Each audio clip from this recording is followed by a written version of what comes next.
Good evening, councillors. Welcome to our meeting of Lithgow City Council on the 23rd of October 2023. Acknowledge people in the public gallery, thank you. Lithgow City Council acknowledges the Wiradjuri elders, past and present, of the Wiradjuri Nation, the original custodians of the land on which the Lithgow communities reside. The Council also extends our respects to our neighbouring nations. Declaration of webcasting. I inform all those in attendance at this meeting that the meeting is being webcast and that those in attendance should refrain from making any defamatory statements concerning any person, councillor or employee, and refrain from discussing those matters subject to closed council proceedings as indicated in clause 14.1 of the Code of Meeting Practice. All councillors are present tonight. Declarations of interest, ethical decision-making and conflicts of interest, a guide checklist for councillors, officers and committees are below in our business paper. Are there any conflicts of interest tonight? Any declarations of interest? Thank you. Councillor Statham, I wish to speak to this item. Certainly, Councillor Leslie. I note the change in the business paper, along with the error on page 5. Now, last month, we had a simple statement reminding councillors of the oath or affirmation of office that we took on the 22nd of December 2021. But now we have this overkill. Does the General Manager read this checklist every day before he writes a report? Do council staff stand and face east reciting this before they sit down and consider a development application? If there's any change in this procedure for disclosing a councillor's pecuniary interest, when was the report detailing this change? I'd like to move an addition to this overkill, that the administration include that caucusing is also illegal.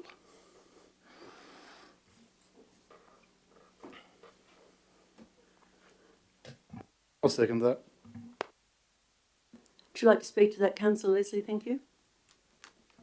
I'm happy with what I've said so far. Councillor Ring? No. Any other discussion? I'll put Councillor Leslie's addition to that. All those in favour say aye. Against? Lost. Like a division on that? All those for a division, all those in favour say aye. No, sorry, against. Sorry. Against? Councillor Bryce, Councillor Goodwin, Councillor O'Connor, Councillor McGee. Normally it's the procedure that you ask for those in favour. Excuse me, I'm speaking. I'm just advising you that... I just said I'm speaking. Councillor McGee, Councillor Statham. Lost. Thank you. Moving on, thank you. Confirmation of the minutes of the last meeting. Point of order. Your point of order, Councillor Leslie. You called the division, but you did not call for those in favour. Oh, I beg your pardon then. Those in favour, please. Councillor Coleman, Councillor Leslie, Councillor Marnie, Councillor Ring. Thank you. Confirmation of the minutes of the ordinary meeting of Council of the 25th of September 2023. Could I have a mover? Thank you. Happy to move. Happy to second.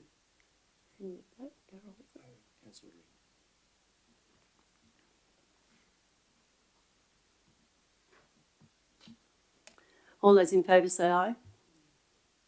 Thank you. Carried. Public forum. Any person registered to speak. On behalf of Lithgow City Council, the Mayor, myself, along with other councillors, express sincere sympathy and condolences to families who have lost loved ones since the last council meeting.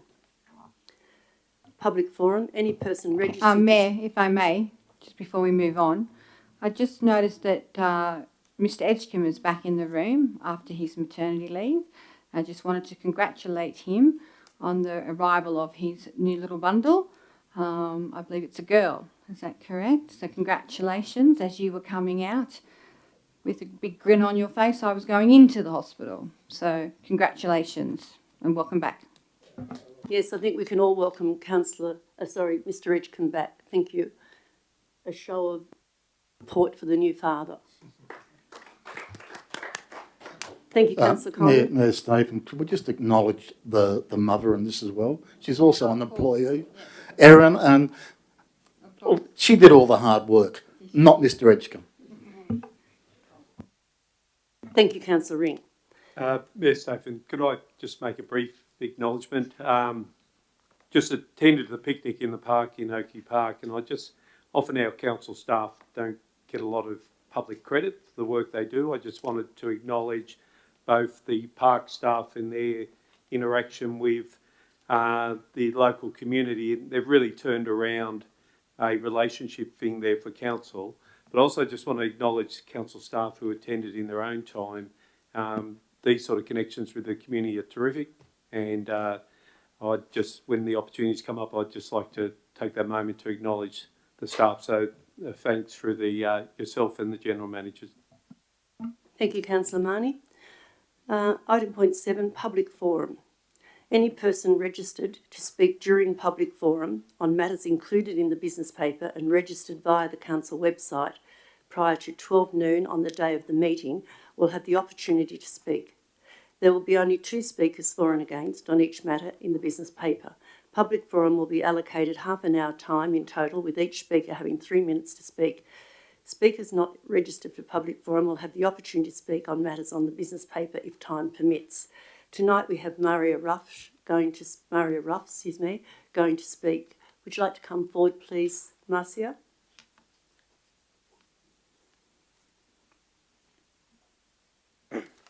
I'm speaking in opposition to the financial matter. I believe it's on page 35, 10 point. Hang on a second. I'm having a hard time following these points. 10.2.6 on page 32. No, sorry, wrong one. 36, page 36. There it is. Yes, the Halloween budget, 10.3.1. I'm raising my current concerns regarding this budgetary request on behalf of myself as a business owner of 2 businesses on Main Street, and on behalf of some of my neighbors who have also expressed concerns. Quite frankly, we're not sure what $40,000 is supposed to do on the week of an event when we haven't seen any results of the previous money spent. The upper end or the high end of Main Street received no outreach. We received no information. We received no flyers. We had to rely on Facebook ads for the public, but we had nobody approaching us in an appropriate time frame, like say August or September, to tell us to prepare for what was coming, what we would have to budget. I'm paying rent on 2 shops. It took me 6 weeks to negotiate one of those rents when I purchased the business. There have been 8 shops closed at the top end of Main Street since the rate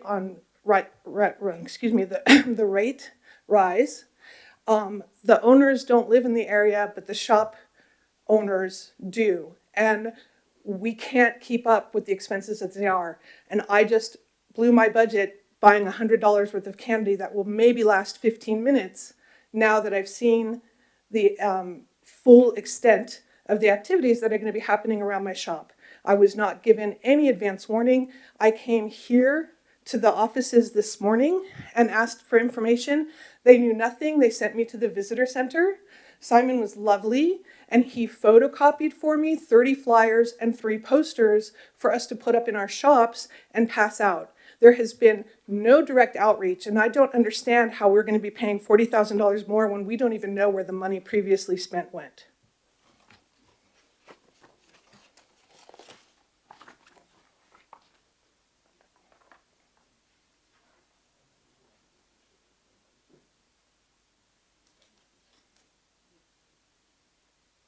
Through you, Mayor. We'll take those comments on notice and certainly come back to you. It's certainly my understanding that the group and the consultant in particular that is organising this year's event did engage with shopkeepers on Main Street. I found out there'd been engagement on Saturday when I walked past the post office down to a cafe and saw flyers in a cafe and had seen none of them up past Esk Street? SB. Eskbank. None of us Yeah. between Bridge Street and Eskbank received any contact. No emails, no walking in my shop. And I am one of 3 shops in that area that are the only shops that are open on Saturdays. Nobody's come in. Thank you for that information. We'll take that on notice, Marcia, thank you. Item 8, Mayoral Minute. My Mayoral Minute this evening. In July 2023, Council endorsed a request by Living Eyes Production for $16,510 corporate sponsorship from Council's large-scale events attraction program for the establishment of a new signature event across the Seven Valleys region. Known as Beetle Fest, the event was held over the long weekend in October, Friday the 29th of September and Sunday the 1st of October 2023. It combined a range of Beatles-themed entertainment events held in public spaces such as Queen Elizabeth Park and Cook Street Plaza and commercial venues including cafes, galleries, clubs, hotels across Lithgow, Wallerawang and Portland. It's its first year. The event organisers expected 2,000 visitors from Sydney, the Blue Mountains and the Central West. The organisers report that this was exceeded with attendance estimated at 2,500, 40% from Sydney and surrounds, 10% from Bathurst and 50% Lithgow postcodes. 35% of attendees stayed overnight in the Lithgow overflow in Oberon. A satisfaction survey was conducted with 200 responses received. 95% of the respondents enjoyed Beetle Fest, with 70% saying they would recommend it to friends. The feedback suggests an estimated spend in the local economy by attendees over the weekend of between $230,000 and up to $290,000. The recommendation that the organisers of Beetle Fest be congratulated on delivering a vibrant event which contributed to the economy across the region through the collaboration with council and local businesses. I'll move my mayoral report, thank you. All those in favour say aye. Excuse me, Mayor. Are we not going to debate it or just talk about it? No, it's a mayoral minute, there's no seconder. No, we're sorry, point of order. We can debate I'm it. happy to debate it. And by I'd all like to add means. an amendment So you'd to like it. to speak, Councillor Ring? Yes, I'd Go like to ahead, move thank an you. amendment. And the amendment is an additional point that the organisers are invited to the next information session to debrief all councillors. That's going to be organised Wednesday afternoon, Councillor Ring. No, Mayor Statham, that is only you, Mr Edgecombe, the General Manager and Deb McGrath. When we met with these people, a commitment was given to provide detailed reports, and I think it's only appropriate that they debrief all councillors. I'd like to have a frank and open discussion with them. I know Wade and Jonathan quite well. And they're not afraid of having a discussion with all councillors. If we're moving forward, there are things that have to be discussed. Very happy for it to come to an information session. Thank you. So can we vote on, do I have a Yes, a seconder? seconder, thank you. I'll second that because I Thank have you, questions Councillor of my Coleman. own. Councillor Coleman? Look, yes, I have no issue with the current mayoral minute, and I support the amendment because I have questions in regards to the event. We did sponsor the buses, my understanding, as part of the sponsorship, and I would like to know who actually got on the buses, how many residents actually used the buses, because the feedback I'm getting is, yeah, the event was well received and I myself enjoyed part of the festival, but I want to know details. So that's why I'm supporting the amendment. Thank you, Councillor Coleman. Any other debate? Councillor McGee? Yes, I'd speak against that amendment. These are all questions that could have been asked in due course. And if Councillor Ring knows these people so well, why hasn't he asked them? You know, to demand that they come to an information session, I think is unreasonable. I think they've done a fantastic job, and it is to be applauded what they accomplished in that short time and with a very reasonable amount of money that they asked for. I think that we thank them, and when they are ready to talk about next year, that we discuss next year with them. But as far as demanding that they come to an information session, I find that totally unreasonable. So I won't be voting for this amendment. Is there a seconder, please? Councillor O'Connor? Yes. I'd like to speak to the same. What are we supposed to do for the buses? Get the name and address of everybody, all the locals? It's totally out of order, and I'm totally against it. Councillor Bryce? When we sponsor events such as Ironfest in the past and other events, do we get them to come to an information session? Do we demand them to come to an information Sorry, I'm session? going to call a point of order. At no time in this amendment was the word demand raised. The word invite was used. I'm we get it? speaking, it's my turn. Yeah, and I'm calling a point of order, and that you're out of line and using the word demand. You're misrepresenting the amendment. You're misrepresenting it to the community Okay, and other all right, councillors. I'll retract about Thank you. demand. But have Thank we you, ever Councillor Bryce. asked, we've ever asked anyone to come and give us an information session after an event, ever? That's all I'm saying is we've been unfairly asking these people for an event. We've sponsored Ironfest to a bigger tune of money and other events, and we've not had information sessions from them. Sorry, I don't go with this one. Councillor Marnie? I actually wasn't going to speak to this matter, but at no point did I hear Councillor Ring, and I appreciate you withdrawing it, talking of demands. It's a responsible thing that we do at the conclusion of each event. I don't think it's a problem, and I don't think the organisers will have a problem with it either. In regard to Ironfest was required to come and give extensive briefings to us about a wavering of fees, not a sponsorship, a wavering of fees. And we're finding ourselves returning back to that issue, which I think is unfortunate. I brought up at the point, if we waived the fees, it may have proceeded. We would have got zero income. As it turned out, we didn't waiver the fees. It didn't go ahead, and we got zero income. I'm very happy to support startup processes with events, and I'm no way speaking against that, and I'm happy to support a diverse range of events. But I'm not sure why the reference to Ironfest was required, because I remember on numerous occasions having a statement which said that no commercial components of events could be funded using public money. The councillors can own those words, who put them out there.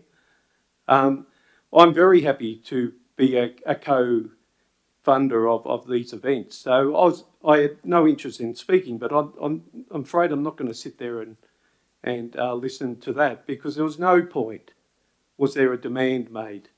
And it's part of our good governance that we ensure that the public money, given that we just raised the community's rates by 27.7%, that if we are going to spend money on community development and economic development, all fine. And let's do this in a organised manner and in a respectful way. So I will be supporting Councillor Ring's motion. Thank you, Councillor Marnie. Councillor Goodwin? Yeah, Mayor Statham, I agree with Councillor Ring. I think that for a start-up event, that it would be just prudent to have the organisers attend if we invite them and they wish to attend an information session, so we can have a debrief style of conversation with them in relation to how the event was actually even run, whether we could do it better next time, whether they could do it better with all of us in attendance. I think that's probably a pretty good outcome if we could get that to happen, so I'll be voting for it. Thank you, Councillor Goodwin. Councillor Leslie? Thank you. Ironfest was the greatest thing that ever happened to this town. Before I came back to Lithgow... Excuse me, Councillor Leslie, we're not here to talk about Ironfest. Point of order, it's been referenced in the debate. It has. My point of order is it's been referenced in the debate, not only by Councillor Leslie, but by Councillor Bryce and Councillor Marnie. So I'm sorry, but if they're allowed to speak about Ironfest, I can't see why not Councillor Leslie can't reference it as well. You've got to be fair. Continue, Councillor Leslie, thank you. No, point of order. Under clause 9.1 A and B, it must be relevant to the motion. The motion is regarding the calling of the organisers to an information session. It is nothing to do with Ironfest. The others spoke about it, that's fair enough, it was their point. But this rambling is not acceptable under clause 9.1 A and B. I'm going to rule on that point of order.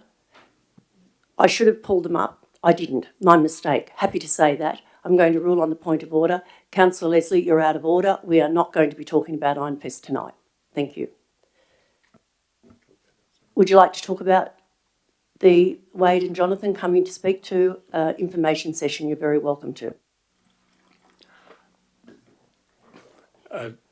No, I do not wish to speak to the matter if I can't reference the comparison between Ironfest and Beetle Fest.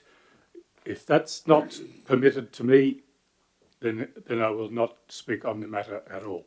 But I will vote against both for the amendment, and then if that's carried, I'll then vote against the motion. Thank you, Councillor Leslie. The General Manager would like to speak. Thank you. I just recognise that councillors deal with many matters over a period of time, and so I thought I'd remind the council that when the council voted money, a small amount of money, to partly sponsor Beatles Fest, that they requested a written statement and a statement of the financial outcomes from the event organisers. So the amendment is relatively consistent with that. Thank you, Mr. General Manager. Anybody else wishing to speak? Councillor McGee, right of reply. Thank you. No, it's my motion, my amendment. Oh, sorry, Councillor. It's actually yours, and you accepted the amendment to it. It's not your motion. Yes, so it is my motion. So at the moment, you've had your right of reply, Councillor Ring. It's No, now, I actually haven't. I spoke to the amendment. I haven't had a right of reply.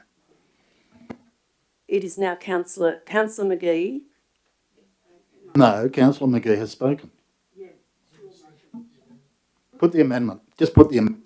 I'll put the amendment. All those in favour, say aye. Against? Thank you. Now the amendment becomes a motion. All those in favour of the motion, say aye. Unanimous, thank you. No, I voted against that. It was not unanimous. Call a division, thank you. All those in favour, say aye. Councillor Bryce, Goodwin, O'Connor, Marnie, McGee, Ring, Coleman. Against, Councillor Leslie. Thank you.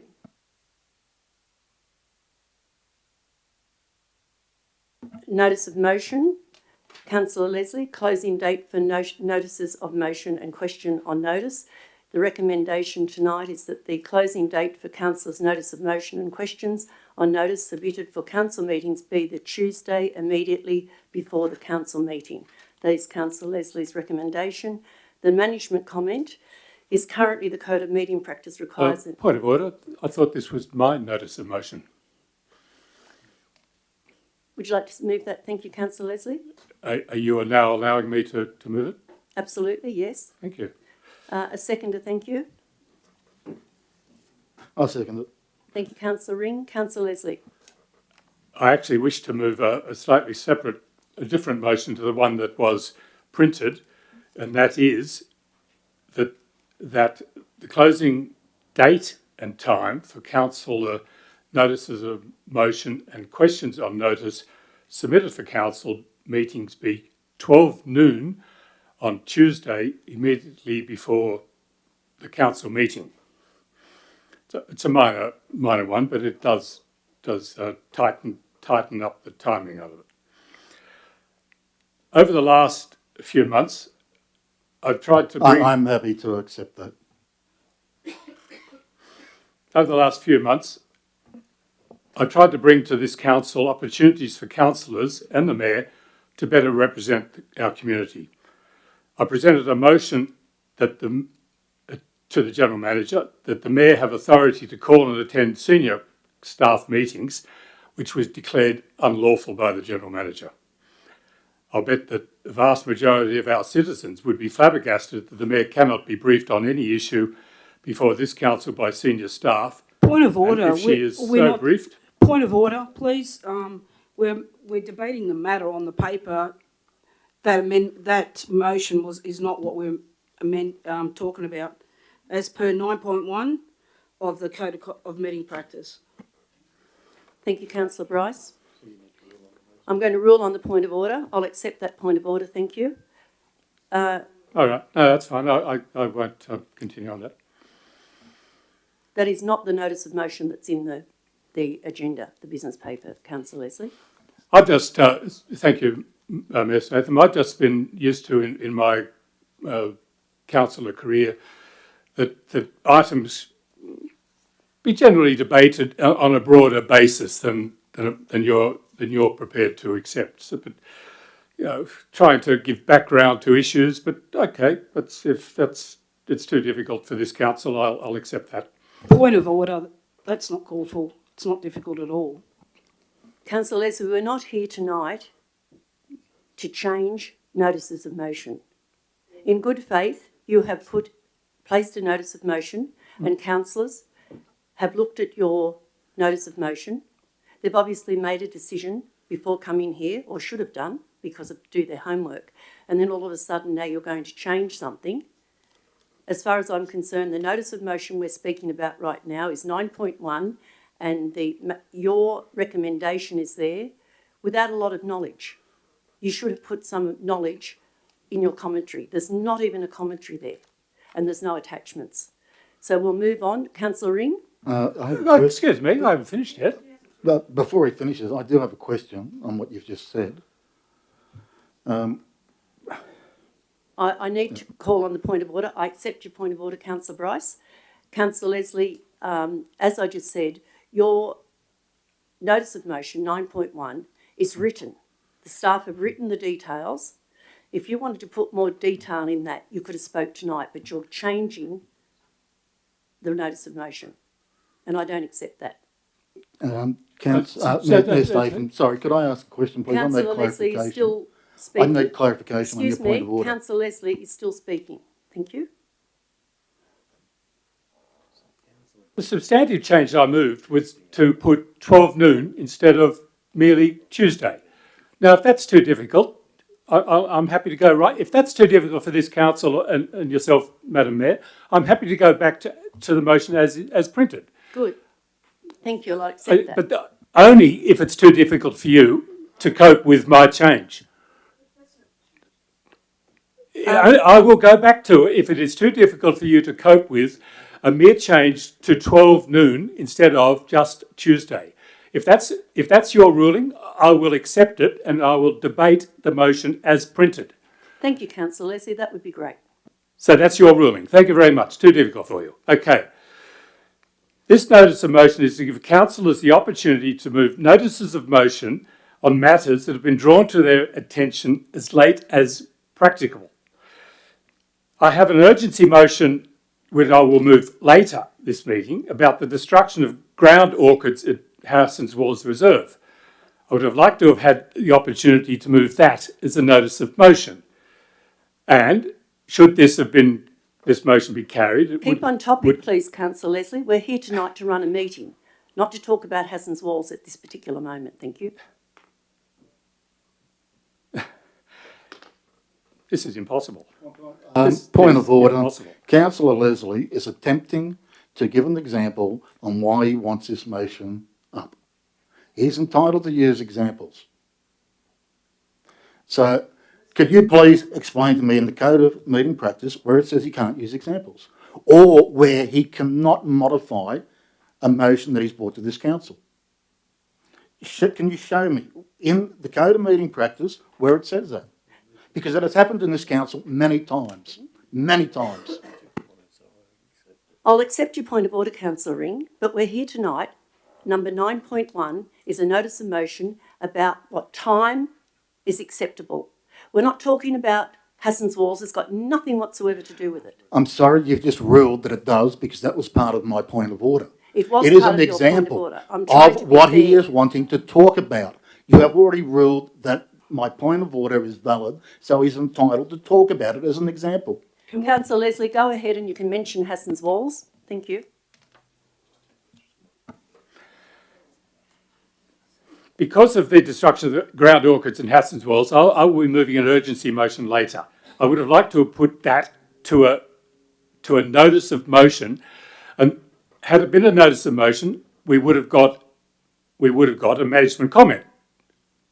It won't be able to be a management comment on an urgency motion. But look at the business paper we have in front of us. It's divided into sections. Look at the agenda.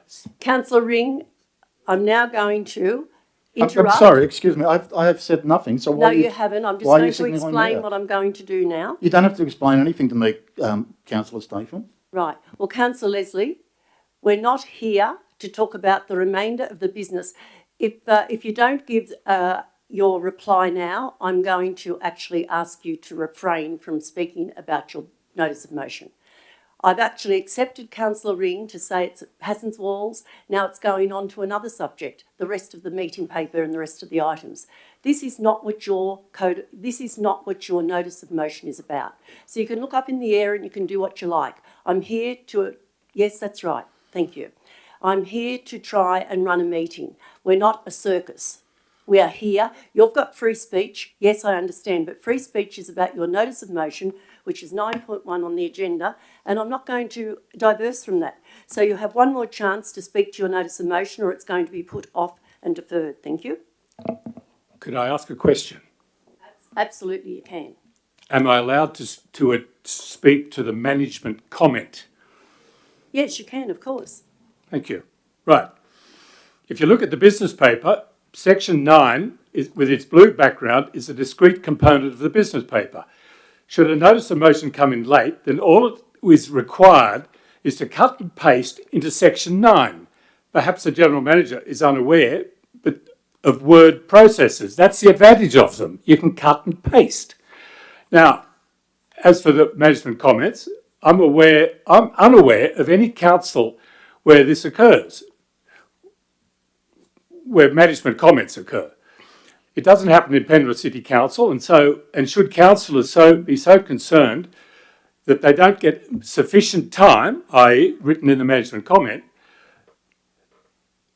then they're not doing their job. If it comes in before on Tuesday, you still got 6 days to ask for comments.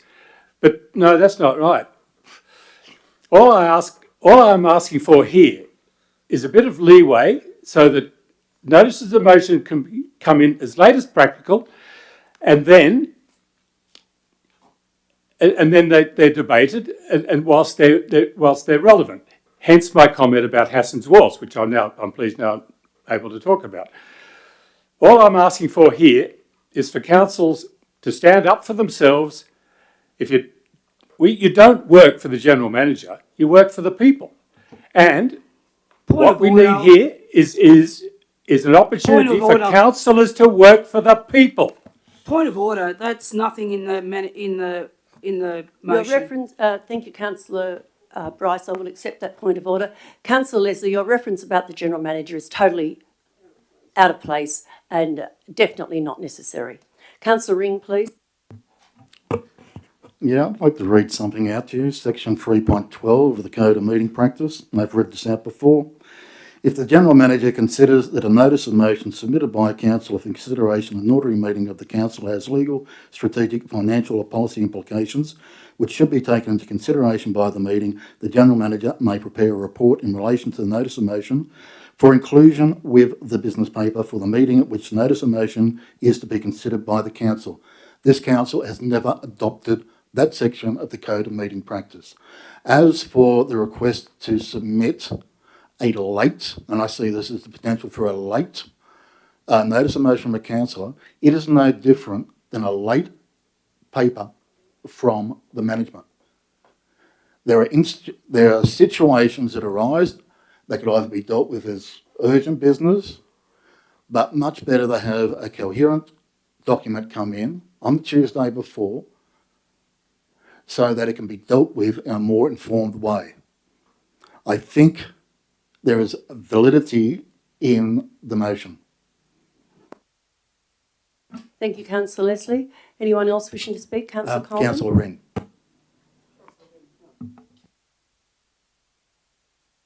Thank you. When this notice of motion was brought to my attention, i.e. when I picked up my business papers, I read the management comment and I took notice of the management comment in regards to its states. One of the administration's objections to the Councillor Leslie's notice of motion is that the purpose of the current timeframe is to assist in the orderly development of a quality business paper. It provides the opportunity for administration to consider the motion or the question and prepare advice for inclusion in the management's comment section of the report. Quite frankly, I think it needs to be stated that the council meeting, the one that we're sitting in currently, is our meeting. The councillors currently elected. The administration are our guests. I don't object to being provided with advice, but what I do have concerns with is when management uses the comments as an opportunity to enter the debate. I believe that this notice of motion is regards to providing councillors an opportunity to provide late notices of motions. I personally am often bailed up at events, such as Zigzag on the weekend, about certain issues. The only time I have an opportunity to raise this is an urgent business. So a notice of motion, a late notice of motion, would give me this opportunity. Thank you, Councillor Coleman. Anybody else wishing to speak? Councillor O'Connor? Yes, if the council are short of staff and can get something done in 4 days, well, what's the point of putting it in? We may as well just leave it the way it is, and I'm happy the way it is. Thank you, Councillor O'Connor. Anyone else? Councillor Good? Yeah, Mayor Statham, this motion confuses me. Councillor Leslie has on many occasions expressed his dissatisfaction on getting council papers on the Wednesday prior to the meeting, as it does not give him enough time to read the papers. Now he's proposing to move this Point of order. forward, only I've given never done that. 1 minute and 1 hour, 10 minutes on the 27th of February, if you have a look at the council meeting. I'll accept your point of order. Sorry, I'll dismiss your point of order, Councillor Leslie. Councillor Goodwin is correct. Now he's proposing to move this forward, only giving half a day to include this into a business paper. If the motion is that urgent to be included into a business paper, maybe Councillor Leslie can table this as a matter of great urgency or as a late report included for the next ordinary meeting of council. He offers no commentary as to why he's bringing this forward, and as stated in the management comments, the purpose for the timeframe is to assist in an orderly development of a quality business paper. Amongst other things, it provides the opportunity for the administration to consider the motion or the question and prepare advice for the inclusion in a management comment section of the report. This advice can assist the councillors to understand what is being proposed by the notice of motion or the question, facilitating informed consideration of the proposal. My belief is that Councillor Leslie brings motions forward to cause conflict at the meetings by arguing about management comments and not in a constructive style debate. Thank you, Councillor Goodwin. Anyone else wishing to speak? Councillor Marnie? Briefly, I actually don't see this as a particularly controversial notice of motion. It's ended up in quite a sharpish debate. For myself personally, I endeavour on all occasions, I think I'm on the record that whilst they might arrive at 8:59 a.m. in the morning, I do endeavour to make sure I get notices of motions in. I think all of the councillors do attempt to meet that deadline. I've received numerous late reports, both from the administration and other items coming in from councillors, including a fairly significant one in regard to the waiving of Section 94 contributions to Free Tree Lodge. That resulted in a deferral of that matter because there wasn't adequate time to digest the information that had come in. So I don't want to have a situation where administration are not in a position to provide late reports. Equally, if a councillor sees a matter of significance that can't wait till the following council meeting, they should be afforded the same opportunities to provide notices of motion outside that time slot. Now, I would suggest what Councillor Leslie has put forward was bringing the time slot back into midway through the day creates more space. So I'd certainly support that if that was the case. I was not allowed to do that.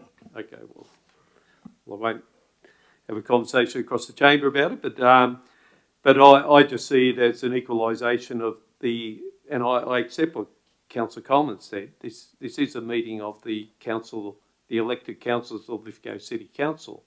If a matter is deemed urgent by a councillor and they want to bring it in front of the council as a late item, I really don't see the differential between staff and councillors.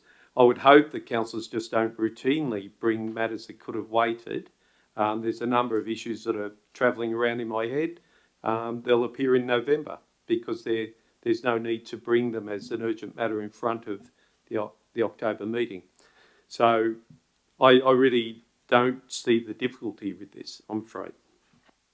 Thank you, Councillor Marnie. Anyone else wishing to speak? Councillor McGee? Yes, I must be a bit slow as well because I see a couple of problems with this. Major ones, you know, currently the Code of Meeting Practice does require a notice of motion to be in 6 days, 6 business days before the meeting. This gives staff and us a chance to examine the business paper as well as the public, so that it's a public document, you know, so that people can know what's going on and what, if there's something pertinent to them coming up in the next council meeting, which is extremely important. To have it ready, like if it has to be held off until, and then cut and pasted by experts, obviously, who know more than me, but, you know, it's not as simple as just cutting and pasting in notices of motion into a document like this. It's just been reviewed and reformed to the state that it is in now. And this has been going on for a long time. And I think that the provision of having matters of great urgency gives exactly the short notice that is required for anything that is of great urgency and cannot wait until the next council meeting. I think it's totally unreasonable to expect staff to, like you're talking the Monday, of the council meeting, so they get things by 12 noon on the Tuesday previously, and they have to put it all together and then present it to us. There's no point talking about 12 noon. Well, a Excuse point of me. order, pal. Be quiet. Excuse me, Councillor McGee. Councillor... Point of order. There is no point talking about 12 noon as that's been you ruled are not out. to speak. Councillor McGee was finishing his... So please refrain from interrupting whoever the councillor is that's speaking. Thank you. Thank you, Councillor Sorry, Leslie. Mayor Statham. I just have to correct. He started talking about 12 noon, but you have made that ruled that out of order. Please refrain from speaking, or I'll ask you to leave the room. This is your first warning tonight. Councillor McGee, finish what you're saying. Thank you. Yeah. Right. Councillor Leslie, right of reply. Now you can... No, I'm excuse still me. talking. Councillor... Oh, right. Councillor McGee, continue. Yeah. Yeah, whether it be 12 noon or Tuesday in general, it really doesn't matter. Like, Tuesday in general makes it even worse. You know, you're giving people 3 working days to prepare a document like this, albeit as simple as cut and paste may be, according to Councillor Leslie. But no, I see it as completely unreasonable, and I will not be voting for it. Thank you, Councillor McGee. Councillor Bryce? When we first started, we were getting the minutes of the meeting on the Friday. Through work, we started getting them now on a Wednesday. By putting the late motions in on Tuesday, we are going back to Friday, pick up our minutes, getting our minutes on Friday, giving us, Friday, Saturday, Sunday to get ready for this meeting. I think on a Wednesday gives us a lot more time to prepare. There's always going to be matters of urgency being brought up right up to this meeting by our public. So it's either bring it up as a matter of great urgency or put in a motion for the next meeting. Thank you, Councillor Bryce. Right of reply, please, Councillor Leslie. Thank you, Mr. Statham. Councillor McGee talked about the Code of Meeting Practice. What he doesn't seem to understand is this motion is to change the code of meeting practice. So quoting the code of meeting practice is why you can't do it is irrelevant. But you have set an interesting precedent now that notices of motions moved by councillors cannot be changed at the meeting. Councillor McGee, of course, on his few motions that he has actually done that as well, changed the notice of motion at the meeting, and that was Point allowed. of order, Mayor Statham. Councillor McGee, your point of order, please. I have personally been pulled up for changing notices of motion when it varies too much from what the original motion was for, and that was by Councillor Leslie himself. There is nothing wrong with changing motions, as he knows full well, as long as it is not a variation too far from the original motion. Thank you, Councillor McGee. I'll Yeah, support sorry, I that. haven't finished. Thank you. There was a point of order there. Councillor McGee just said there's nothing wrong with changing notice of motion. Well, As long as it varies. I wasn't allowed. I was McGee. not allowed Point of to order. do Excuse me? that. I've called a point of order. Councillor Leslie is speaking. It's not appropriate for. Absolutely, Councillor it's not. McGee. Thank you. I agree with Councillor Ring. Anyone, please I was not refrain allowed from- to change my notice Excuse of me, motion. I'm speaking. When anybody else is speaking, please, any councillor, I don't care who it is, refrain until the person is already finished speaking. Councillor Leslie, please now go on. Thank you. I was not allowed to change my motion. I'm going to put the motion. All those in favour, say aye. Lost, thank you. Call a division, please. Absolutely. Councillor Bryce, Councillor Goodwin, Councillor... Point of order. I think you have to call the people who voted for it first. Absolutely, all right. Well, Councillor not Leslie? absolutely. That's what you're required to do. Right. Can we settle things down a bit? Councillor Leslie, Councillor Ring, Councillor Coleman, and I believe Councillor Marnie. Right. Against? Councillor Bryce, Councillor Goodwin, Councillor O'Connor, Councillor McGee and Councillor Statham. Thank you. 9.2, notice of motion, Councillor Eric Marnie, review of current council delegations. Thank you, Mayor Statham. Have I a think, seconder, thank you. sorry, my apologies. I will second that. Thank you, Councillor Coleman. Thank you, Councillor Marnie. Okay, just to move on from the previous style of conversation, this is very much a process surrounding the governance of our council. I take this matter very seriously, and I think it's a important thing that we review as a council in regard to both the delegations provided to the General Manager, and I'm not looking to delve too far into Section 378 of the Local Government Act, where delegations are provided by the General Manager to operational functions. It's really about a situation where we have a large operational expenditure that occurs outside our workforce. There's other decisions that need to be made by us as a governance body. The way I see it, my role is twofold. I see it as a representative of the community, and I also see it somewhat like a director of a board. I need to feel confident that when we're making large financial decisions, particularly in excess of 400,000, where we're starting to look at spending potentially the $6 million worth of rate increase in 12 sittings. It's important that we carefully consider that expenditure, and I've spoke quite detailed around my conditions in regard to the rate rise, that we had to have a clear contract with the community, and we had to have a very clear governance process around that expenditure.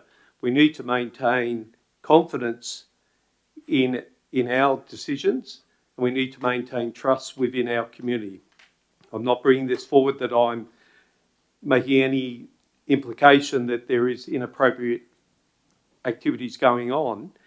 But however, that governance decision is for us to make as a council.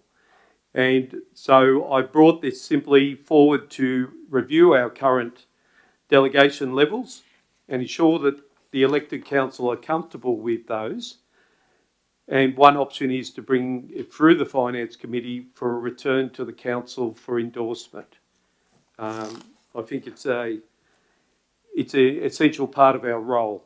So, and that's why I brought the motion in front of council tonight. Thank you, Councillor Marnie. Councillor Coleman? Yes, thank you. Councillor Marnie Let's isn't. go back, excuse me. The General Manager would like some clarification. I'll just hand over to the General Manager. Thank you. Just through you, Mayor, I'm just picked up on that last comment, so I'm just looking at the recommendation. Are you seeking it to come back to the ordinary meeting or to the Finance Committee? Sorry, Councillor Marnie. My apologies. All the minutes of the Finance Committee and recommendations coming out of the Finance Committee need to come back in front of council. If it's a significant issue, my apologies if I haven't got that correct, and I'm probably going to have some advice from Councillor Leslie at the moment about whether I can alter my recommendations, but there may be another councillor that may want to move an amendment to that. I'll move an amendment to it. That it goes to the Finance Committee. Are you happy with that, Councillor Marnie? Yeah, look, I'm comfortable with that. If it goes to the Finance Committee, it comes back to the council That's for correct. endorsement. Councillor, so we'll include that in the original item, which is the notice of motion 9.2. Councillor Coleman? So what needs to happen is that Councillor Marnie needs to accept the amendment, which I assume that he has. He has. As the seconder, I need to then to accept it. Yes, that's I'm correct. happy to do that. Right, thank you. So do you wish to keep speaking, or are you happy to put it to a vote to go to the finance? No, it needs the debate needs to continue. I've Councillor concluded what I need to say. Thank you. You're finished, Councillor Coleman? Thank you. So Councillor Marnie's notice of motion, which is now going to the Finance Committee and then eventually will come back to Council, is very timely, considering that back in August, councillors were asked to retrospectively approve a budget of $400,000 for works that had been completed in Farmers Creek. So that's why I'm supporting this. Delegations do need to be reviewed, and we do need to have a serious conversation as a council. Thank you, Councillor Coleman. Anyone else wishing? Councillor Bryce? We need time to process all this. This is to understand what's going on. A Finance Committee would be great. The 400,000, I don't think was urgent spending, and the Mayor approved that, so by delegation, so that's part of that. Point of order, there is no delegation for that. Councillor Ring, I won't accept your point of order. Mr General Manager, please. I'm sorry, it's your position to make the determination, not the General Manager's. Councillor Ring, we've already discussed this at a previous meeting, and you lost the motion that was put up. I did it under delegation. Mr Ross Gurney, could you please speak to this? Thank you. And he doesn't need to speak to it. If that's your opinion, that's fine. I'm not going to be accused of something that I didn't do. So, Mr Gurney, could you please speak to that? Through you, Mayor Statham, it was referring to the section of the Act that I don't have right in front of me that delegates the functions of the council to the Mayor for urgent matters between meetings. Thank you, Mr Gurney. No. Councillor Coleman, would you like to speak up really loud so we can hear what you're saying? I understand that the Mayor has certain delegations. However, in August, that came to the meeting here. We voted for and against it. It was in the August business papers. You can clarify. You just need to report it to the council. Through you, Mayor Statham, it was reported to council for noting the use of the delegation. But it wasn't, we didn't have to vote on the expenditure was already done. So I like to continue talking. I understand this is a great, a matter of that we all need to understand, and I'm looking forward to the Finance Committee to understand what this is about and who gets delegations and what and what they're worth. It'd be a very good financial meeting. Thank you, Councillor Bryce. Councillor Ring? Yep, I'd like to broaden the discussion. On reading this, on the commentary, it's the delegation of council functions. Council, at the beginning of its term, has to delegate authority to the general manager, and that involves, and I doubt anyone here would know, it's over 33 acts that are delegated to the general manager. He then passes it on.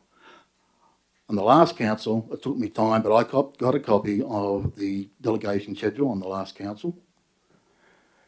And in looking at this, I've looked at a number of other councils, and many councils publish their delegations manuals publicly. City of Newcastle, Blaney, Mossman, Bathurst, Murray River Council, Blacktown City Council, only to add a few. Now, when I was doing this, thinking what sort of questions, how the debate's going to go, I did some research, went back to the first meeting. It wasn't done. I have a question for the General Manager, if I may. Through you, Mayor Statham. This council did not apply any delegations to the General Manager until the 2nd of March, 2.5 months after this council started. And I would like to know what the legal implications are, because depending on the answer, if I can be given an answer, I have an amendment I'd like to move. Thank you, Councillor Ring. Would you like to speak to the General Manager or Mr Gurney? What was the question? The question is, the commencement of each term of council, council needs a resolution to delegate authority to the General Manager to actually operate. That includes financial and all the various acts. Now, that didn't occur for 2.5 months. So this council was acting without any delegated authority. It appears to me to be a risk. And I mean, I'll just move an amendment. That's going to be easier. That the administration table a report, this is an additional point, that the administration table a report outlining any potential consequences arising from the approximately 2.5 month delay in seeking delegated authority from council and any mitigating actions required. Now, this is a serious issue. I found it late this afternoon. Excuse me, I'm talking. Somebody has to second it, sorry. And you're the chair. Sorry, Chair. Can someone second it? No, I'd prefer Councillor Ring to speak and then get somebody to second this particular item. Well, thank you. If you want to run it that way, that's fine. This is serious. What are the impacts on any actions and decisions that this council has made, financial, contractually? Are we at risk? I honestly don't know. And I'd like an answer. So if someone would like to second it. I'll second that. Thank you, Councillor Leslie. Would you like to speak to that? Not at this stage. Anyone else wishing to speak? The General Manager would like to ask for clarification, please. No, that's okay. I'm just wondering what happens to the original, because that's a very different matter. No, it's an additional point. Completely different. It's an additional point. So, Councillor Coleman, you're okay to accept that additional point? You need to ask Councillor Marnie, it's his motion. Councillor Marnie? I'm happy to listen to the debate about this issue before accepting the additional point. So, Councillor Coleman, you seconded it, and Councillor Marnie? No, I second the original motion. Yes, that's correct. At the moment, you've got an amendment which Yes. Councillor Ring has put up with Councillor Leslie seconding. So you need to deal with the amendment because Yes. Councillor Marnie has not accepted it until he listens to the debate. Councillor Leslie? As I said before, I do not wish to speak at this stage. Any other debate? Councillor McGee? Yeah, I'll speak to that. It's it does sound like there is an issue there, and I think it needs to be cleared up. I think that the whole delegation issue it's a very important one. It's a very legitimate thing, and it does. We do need to know exactly where we stand at this stage. I think that 2.5 month thing, it's obviously snuck under the radar somehow, and we need to know where we stand. So I do agree with that. We need legal advice just on the decisions made in that period and that everything's okay. I'm sure it will be, but we need to know. You need to cover yourself. Councillor Marnie, will you accept this, what has just been spoken? I should put the microphone on, as long as that's the conclusion of people speaking. Okay, look, I'm willing to accept the additional point, that if they can come back with the report on the delegations. If I could have a, oh no.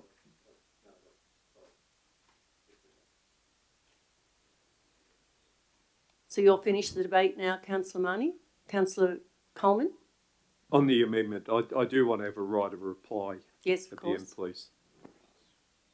Councillor Coleman? You need to put the amendment. I'm going to. I'll put the amendment. All those in favour of the amendment? Against? The amendment now becomes the motion. All those in favour of the motion? You can have a right of reply, Councillor Marnie.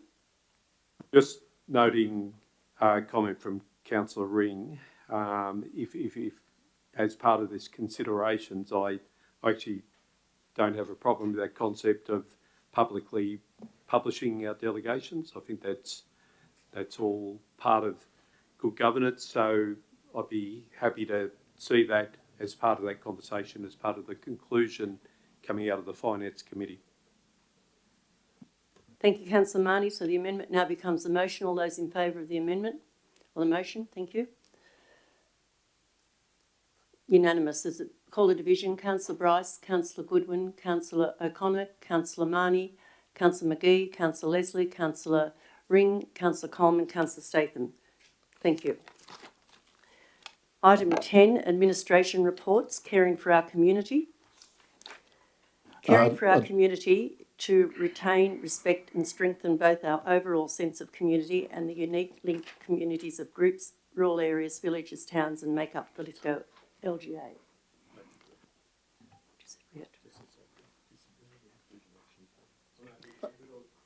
Yeah, I'd like to I'll move move it. 10.1. 10.11, Disability Inclusion Action Plan. Yeah, I'd like to move it. I support it, but I do have some questions. Sorry, who moved that? Councillor Ring? I'll second it. Councillor Marnie, did you move that before Councillor Ring? No. No. Right. Councillor Ring. Look, overall, it's a good plan. I have no major issue, but I do have some questions. First is on the management report that was given to us in the risk assessment. We're advised that, this is time critical. It needs to go to the government by 30th of November. Therefore, if it doesn't go to the government, what is the risk? And that hasn't been addressed in the report. If it doesn't, and if Mayor Statham, if the administration could answer that, I'd appreciate it. Thank you, Councillor Ring. The General Manager will speak to that. I'd have to take that on notice and provide that by way of memorandum. I don't think it'd be consequential. Would run late. I don't know that there's a penalty as such. No, that's fine. It's just that if we're going to have risk assessments in it, I'd like to know what the risk is of it not going through. That's all. In the document on the acknowledgement of the country, it acknowledges the Wiradjuri nation. However, the lands to the east of Lithgow are claimed by members of Darrak and Gundungata tribes. They are not acknowledged in this. Now, I don't know why that's occurred, but I think it should be addressed. And the one that really does blow me away on this is on page 38, Objective 6. It states improve accessibility to council water and wastewater plants and resource recovery centre for visitor groups. I get it for the resource centre, but I don't understand why the water and wastewater plants. Is it a typo or, I just don't understand that. I'm happy to send these questions into you so you can look at them. The other thing that is missing in this is we do have people in this community who require the services of adult change tables. There's particularly one family in Lithgow. There are none in this community that I'm aware of. That hasn't been identified. And of major concerns is we have pedestrian access or a footpath from Lidsdale down to the service station, and that was to service the needs of a wheelchair-bound resident.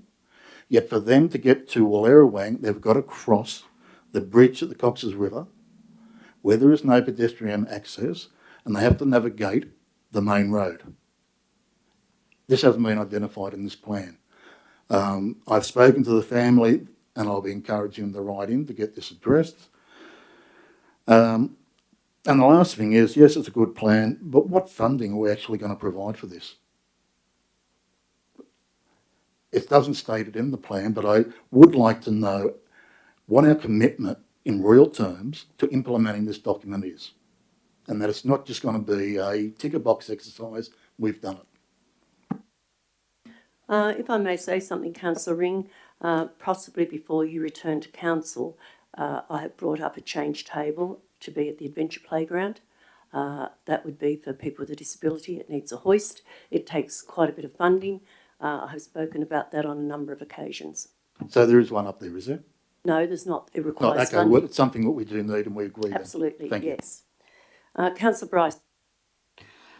All these issues that Councillor Ring brought up hopefully will be addressed in the public exhibition where people can put their submissions in, which would be great, as we have to encourage our public to actually put in submissions on these things. Often with these, when things go out to exhibition, we get very little public feedback. So these things that Councillor Ring have brought up hopefully will be brought up in the feedback sessions. Thank you, Councillor Bryce. Anyone else wishing to speak? Yes, thank you, Mayor Statham. I would like it noted that there is a disability parking spot on the side of the school across from council, but there's not one on this side. So there's a disability spot near the Lithgow Public School, but we don't actually have one on this side of the road. I've raised this before. I don't know whether it can be dealt with or not, but I just wanted that noted. Thanks. Thank you, Councillor Coleman. Anyone else wishing to speak? Councillor O'Connor? Yes, very good report, and it's moving in the right direction. And I just want to mention Lithgow Mobility Centre and the good work Kevin Collins and his wife are doing for the community by providing everything they do.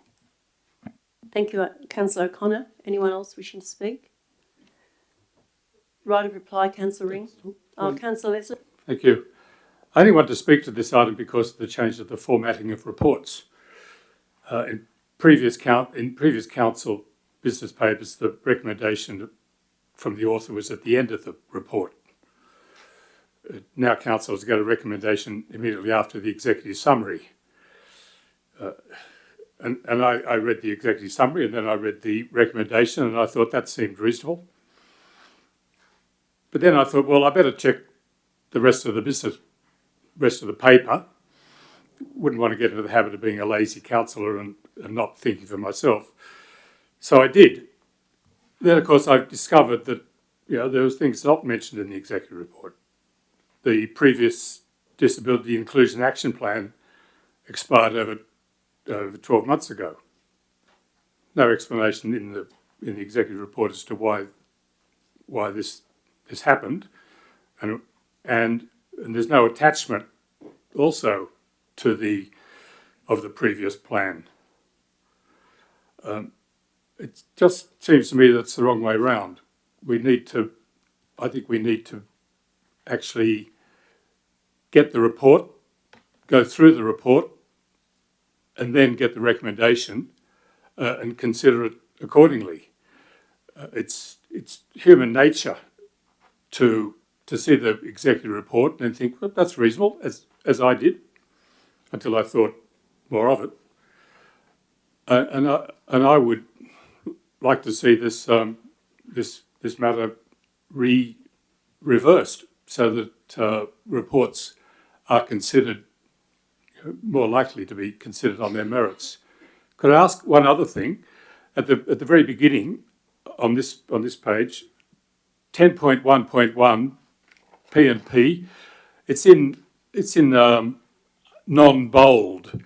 When I was reading all my and that applies right through this business paper.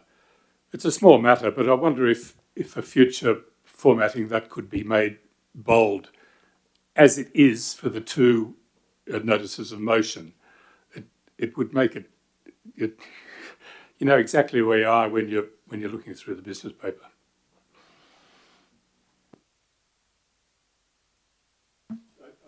And I'd like an answer to the question as to why the previous disability inclusion action plan did expire 12 months and hasn't been brought back to council, you know, for at least 15 months since it expired. The General Manager will answer that. Thank you, Councillor Leslie. I will provide that advice by way of memorandum to all councillors. Thank you, Mr General Manager. Right of reply, Councillor Ring. Thank you. Just briefly speak, please. Thank you. Look, just again, echo the congratulations to the staff. I do accept what Councillor Bryce spoke to, that our current public exhibition process is not working for us. We're getting very small inputs into it unless there's a very high personal issue for people. I don't have the answer, so I'm just making a statement there, but I think what Councillor Ring spoke to, where if we're working in our communities and talking to people, there's an opportunity to bring some of that finer detail back. So I thank Councillor Ring for that. I think it's a great outcome for our community wellbeing and livability side of things. There's also, I've had representations from small-scale tourism ventures which are looking at how they can be supported in improving accessibility in their business settings. So I'd like to have some focus. I'll talk to those people to ask them to come back into the conversation, and particularly whether there's opportunities. I know I was down in Victoria at the time when people were talking to me about it, that there are models in other states where local government is an administrator of potentially of grants to support local businesses to improve their accessibility into their businesses. So I just asked whether that option could be explored through staff as well. So, but again, I thank everyone for their work. I'm watching the rollout of tourism infrastructure in our, particularly nature-based tourism infrastructure in our immediate region, and I'm seeing some fantastic examples of where accessibility can take you to the edges of what is pretty much a wilderness view line of some of the lookouts that are being developed. So there's tremendous opportunities for us to be engaged with it. I think there are funding pathways that can run alongside those tourism infrastructure grants to ensure that those accessibility elements are met. So that's all I've got to say on it. Thank you. Thank you, Councillor Marnie. Any other speakers? Councillor McGee?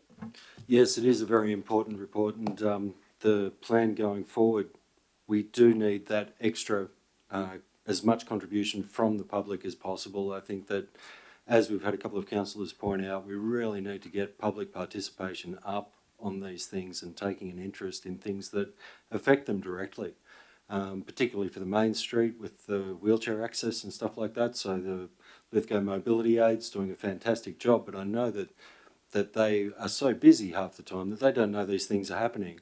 So I just wonder if there's some way that we can make it more prominent, especially for local businesses in the main street, when these things are going on for public display and how long they are on display for. Something along those lines, perhaps. Thank you, Councillor McGee. If there are no other speakers, right of reply, Councillor Ring.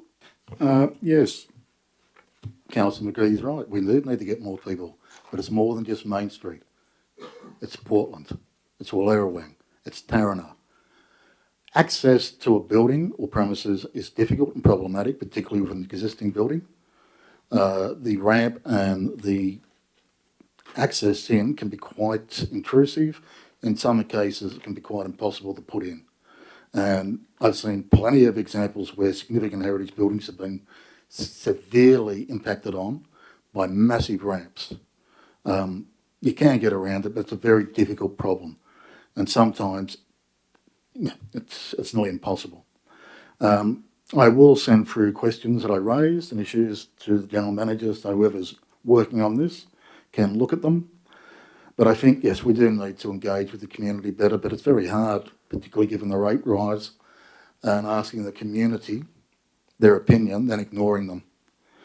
We have a lot of work to do in building up confidence and trust in this community. Thank you. Thank you, Councillor Ring. I'll put the motion. All those in favour say aye. I'll call the division, please. All those councillors in favour say aye.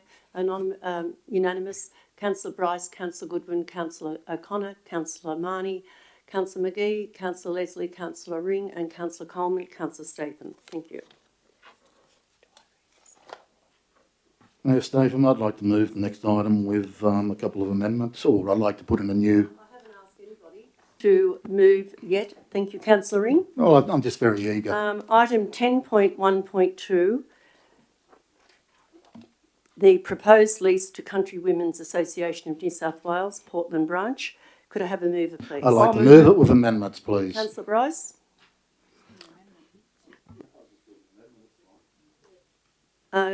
Seconder? Thank you. Can I have an amendment? Pardon? Add an amendment, please? Yeah. Yours is the original motion. With an amendment, or can't I've got to I do get... it? Yeah, okay. So, Excuse me, a seconder, please. yeah, I just want to add an amendment that Councillor we Bryce? waive the full rent, the full legal costs, and have no for the lease, which is $500 odd a year. We move that we waiver that. Thanks. Can I have a seconder, thank you? I'll second that. Thank you, Councillor McGee. Waiver the lease fees, the $500 odd. Is everybody clear with that?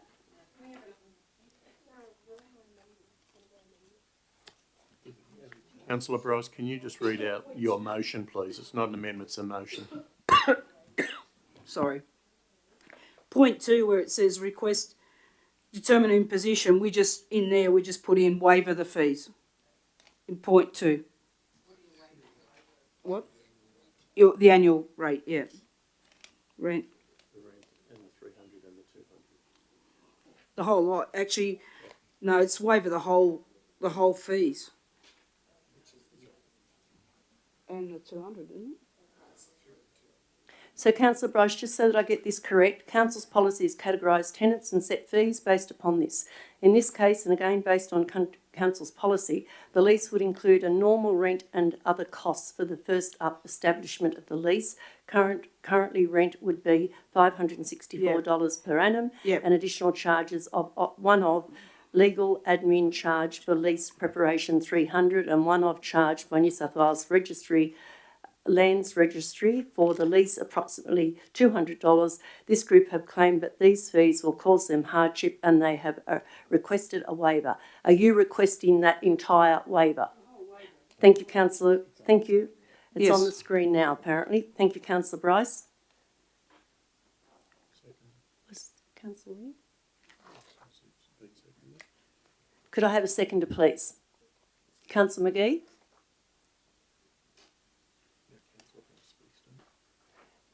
Sorry, did you second that, Councillor McGee? Right, sorry.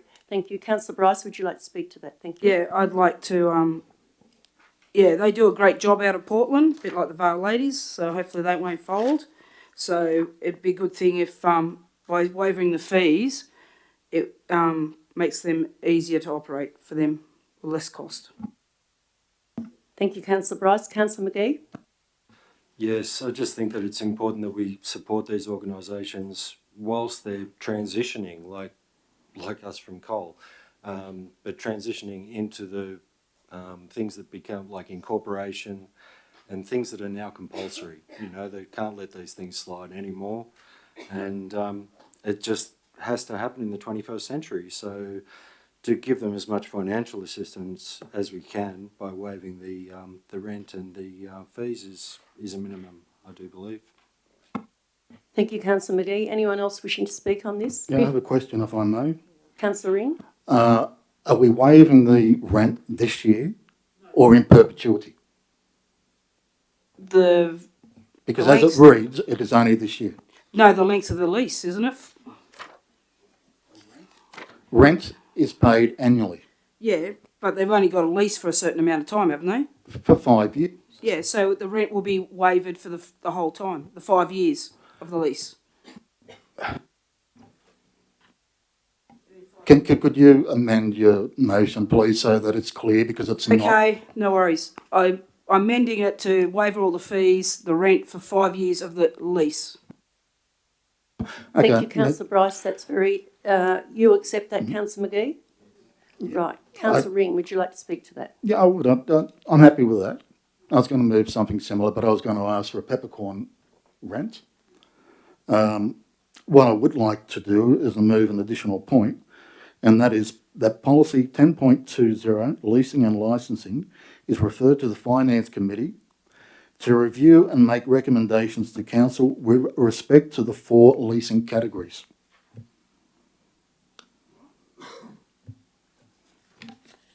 I can repeat it. Please, Councillor. No, I'd like Councillor Ring to repeat that, please. Very clear on. That policy 10.20, leasing and licensing, is referred to the Finance Committee to review and make recommendations to Council with respect to the 4 leasing categories. In that policy, there are 4 leasing categories. 1 is for commercial, 1 is for telecommunications, 2 are for community groups, 1 is, I think category B is for core functions related to council, 1 is for non-core functions. I think we need to seriously look at those 2 definitions. I think we need to review whether or not it is appropriate to have 2 categories. Most of our organisations that lease community facilities have very limited capacity to raise money, and they actually do good work in the community or provide charitable funds or services. So I think we really need to have a good look at that, and I think the Finance Committee is the most appropriate place. Councillor Bryce, will you accept that as an additional point?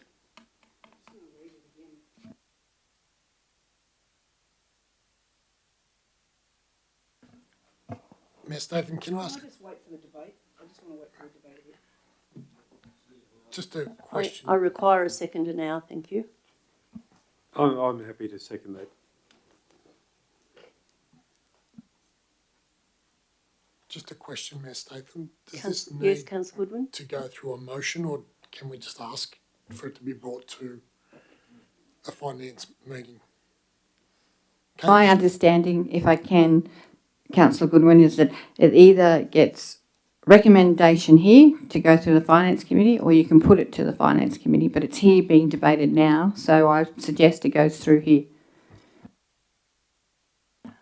I might make a ruling on that. I think there's got to be very exact clarity on this, because at the moment we have Councillor Ring suggesting a long-term arrangement.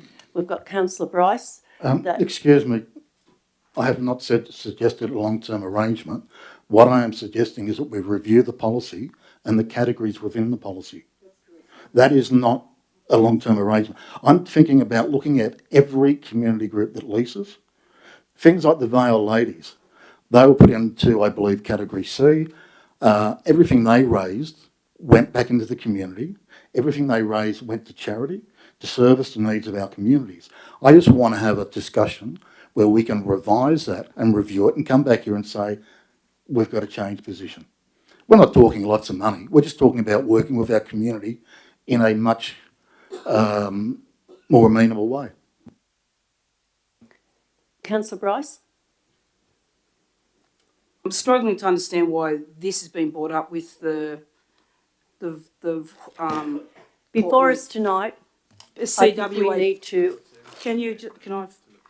Yeah, I just don't understand why it's been brought up here with the CWA, it should be going to the financial committee, so I'm not accepting it. It needs to be put to a vote. It's an amendment and it needs to be put to a vote. I don't care. You don't accept it, that's fine, it can get put to the vote. It's an amendment Can we motion, so I need, sorry, councillor Bryce, I need a There seconder to there that. is a, an Councillor existing Marnie, seconder. right. Yep. Councillor Ring, would you like to speak to that? Okay. This whole lease thing with the CWA relates to the lease policy that I'm talking about. It has 4 categories. 1 is for commercial leases, 1 is for telecommunication leases, 2 are for community. And with the community groups, 1 is for non-core functions and 1 is for core functions. And I believe the core functions are groups where they have limited ability to make money. My point is most of these groups have very limited ability to make money. And I think they should all be treated on a more equal basis and we need greater clarity on this policy. That's it. It relates to this issue.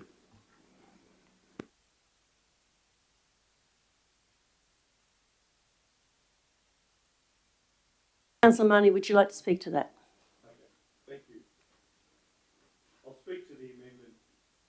My apologies. I'll speak to the amendment and then I'd like to speak to the report.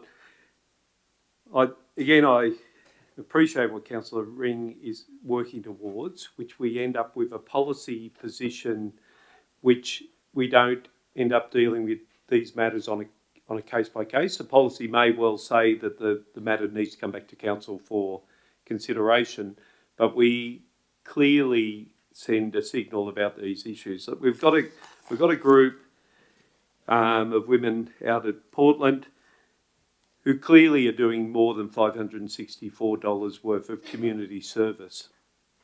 The fact that we're making a decision to waiver that in lieu of what is a multiplying effect from those people, I'm very supportive of. I think it's important also the points that Councillor Ring's raised. We need to be clear about whether this is a 1 year or a 5 year in our final recommendation. And just lost my chain of thought there for a minute, my apologies. The other issue is, and I've got it again, is around what constitutes a lease. Like, does there need to be some monetary exchange?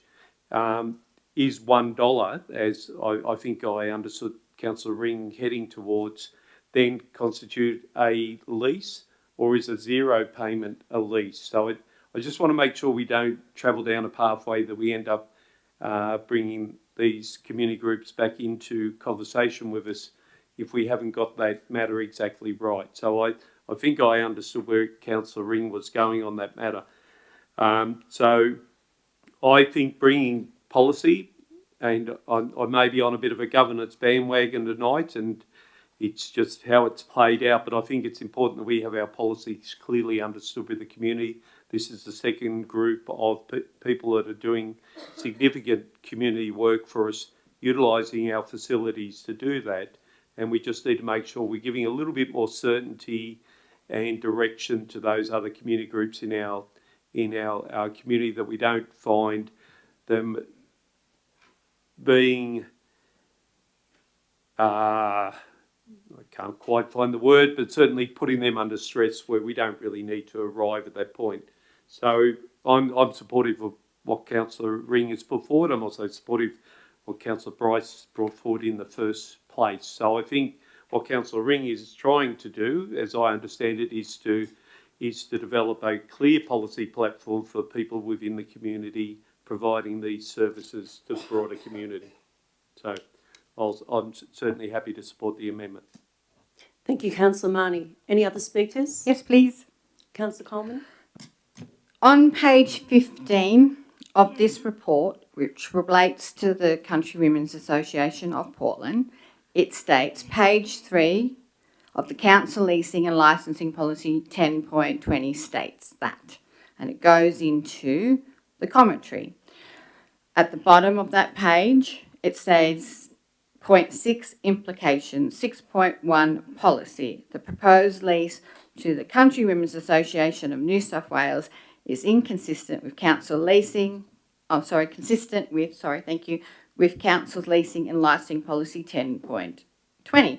The policy is referenced in the report relating to the Country Women's Association's lease. That's why I support the amendment. It isn't too far of a stretch in regards to the original recommendation because it's referencing the actual policy in this report on page 15. And we do need to make some reviews and we do need to look at the categories, considering that I've been told that Raylene Woodbury will be returning the key of the Hermitage Hall in December. So we do have issues in regards to our leasing. Thank you, Councillor Coleman. Councillor Leslie? Yes, I believe that you do need to have a financial matter in the lease. This is the proposal that you have with the University of Western Sydney and the Hoskins Institute. They have a lease. I believe it's $1 a year, but it is a figure. It's a monetary value that sets the lease as such. Having it as zero implies other things. What exactly? I don't know. It's open ended, but $1. It's a physical entity, and I believe we should do it. And if I'm able at this stage, I'm happy to move an amendment to that effect that the lease be $1 a year. We're already discussing the amendment. If it's not possible at this stage, I will foreshadow an amendment to that effect. Look, I'm happy to have that in. I was actually going to move that if I got in first, because I also believe that there needs to be a financial transaction for it to be legal. However, Mayor Stephen, for you, before moving forward, could we get some clarity on that from the administration, please? Mr Gurney, thank you.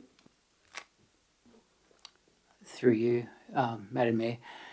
The leasing categories do include that core community, I think it's category. I'm sorry, Mr Kearney. Can you have a lease that charges $0 in rent? In this case, the recommendation is that we're charging them the rent.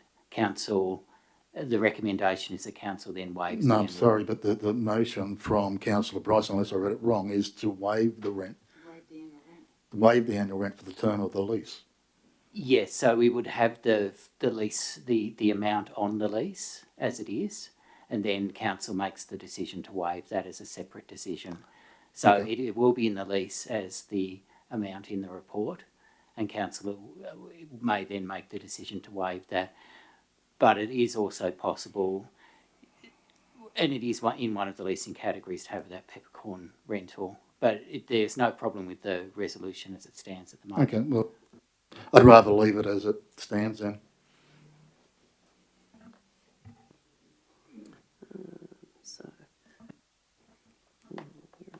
So you've had right of reply, Councillor Ring? No, do I get right or wrong? Do I move the amendment? Yeah, Well, move the who amendment. moved it in the first place? Councillor? It's my amendment, so Yes, it is. I support what Councillor Bryce put forward. Like I said, I would have moved for a peppercorn rent, but since on the advice of Mr Gurney, happy for it to be as it is. But I do think we need to go back and look at those two categories and get clarity or possibly a refinement on the policy. Thank you, Councillor Ring. Councillor McGee? Yeah, I'd just like to speak against that amendment. I think it's just all getting too muddied. I think it's a valid thing that we go through these, but... Point of order, I've already had a right of reply on this. Oh, Councillor McGee could have called a point of order earlier. Let's put it to a vote. I'll accept that Councillor Ring, you're in the right. You can vote, Councillor McGee. It is too late now that Councillor Ring, I apologise for that. All those in favour of the amendment, please.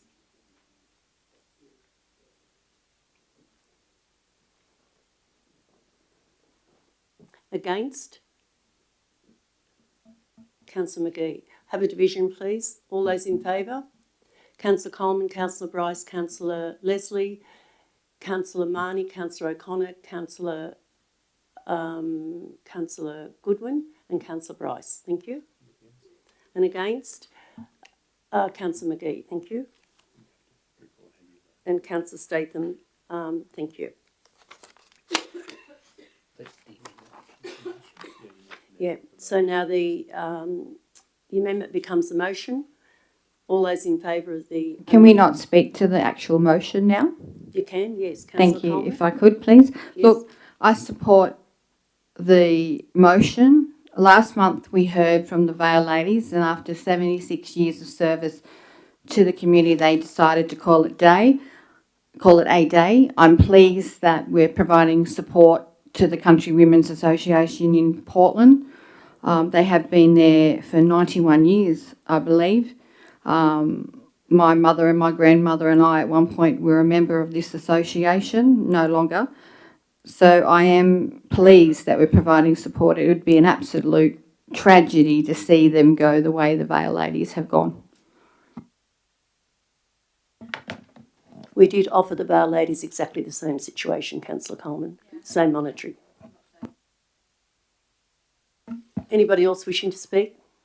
I just want to speak of the, we had that meeting with Sandra Politi, the general manager, the mayor, myself, and the women. You couldn't get better and nicer people, and we're very happy to do whatever we can to help them, and they got no intention of closing down or any move like that.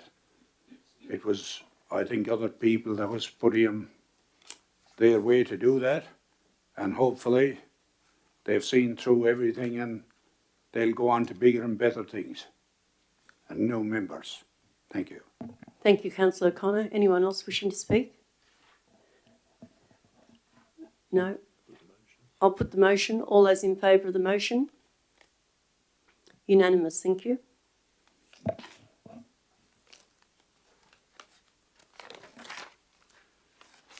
Page are we up to now?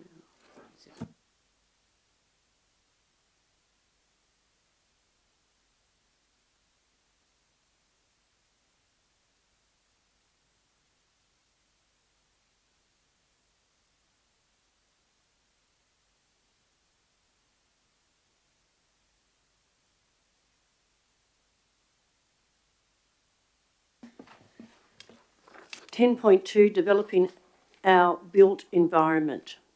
Could I I'd like to move that with an additional point, please. just let me finish what I'm saying? Thanks, Councillor Ring. 10.21, variations to development standards. Councillor Ring, would you like to move that? Yes, I'd like to move it with an additional point. Your additional point is? Sarah has that. The additional point is that all development applications submitted seeking variations to development standards are referred to council for determination.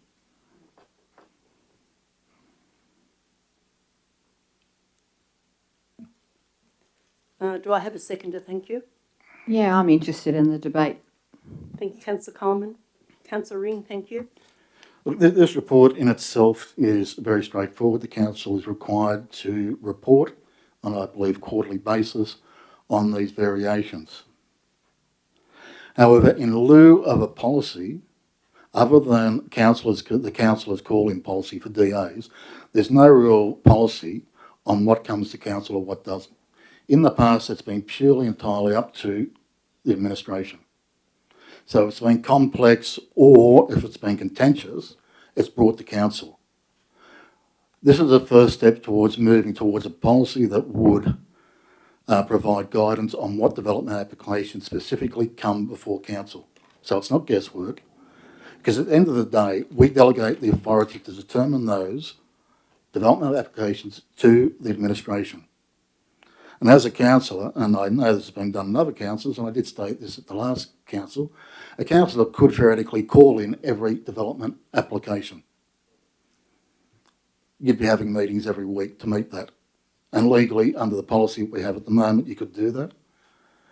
I have no intentions of doing that because that would really bug everyone around. But I think we need to get some clarity on what development applications are coming to us. This item refers to variations for development standards on the LEP. I believe in itself that is significant enough that they should be referred to council for determination. Thank you. Councillor Coleman, will you accept that extra point? That's my motion. Yes, but you added an extra point to that. No. I added a point to the council recommendation, Yes. the administration. The 2 points Yes. become the motion. Yes, right. So do you accept that, Councillor Coleman? Mayor, I don't need to accept anything. I've seconded the motion. So you moved a motion with an amendment, which is the second point, Yes, which he's that's just correct. spoken to. Yes, right, thank you. Would you like to speak, Councillor Coleman? No, I'm happy to reserve my right. All right. Anybody else wishing to speak? Thank you. The General Manager would like to comment. Thank you. Just through you, Mayor, I note that the recommendation goes to adopting this as a matter of course and policy going forward. My encouragement is that the council contemplate, if they wish to consider this as a different approval pathway, that it come to an information session. A point of order. No, I'm sorry, but the General Manager is not elected to this chamber. He is an employee.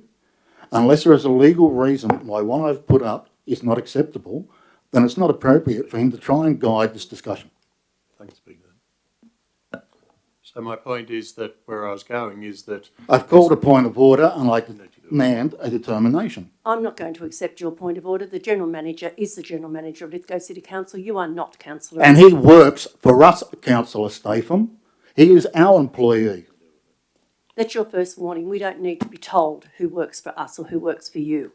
Mr. General Manager, please keep speaking. Thank you.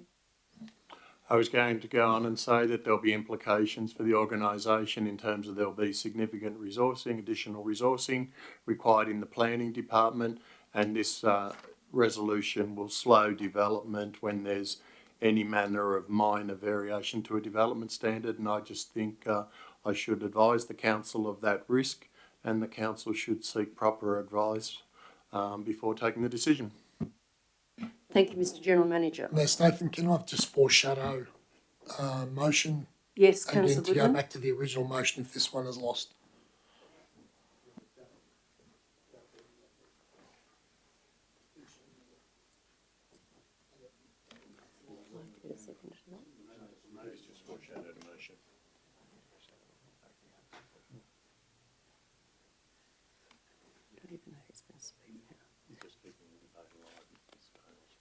Councillor Coleman, you going to speak? I've already said that I would reserve my right. All right. Any other debate, please? Yes, I'd like to comment on the foreshadowed amendment, a foreshadowed motion. Could I point out that we only have one motion on the floor at the moment? That's the motion moved by Councillor Ring and seconded by Councillor Coleman. It includes the 2 points. If Councillor Goodwin wishes, all he has to do is move an amendment to delete point 2.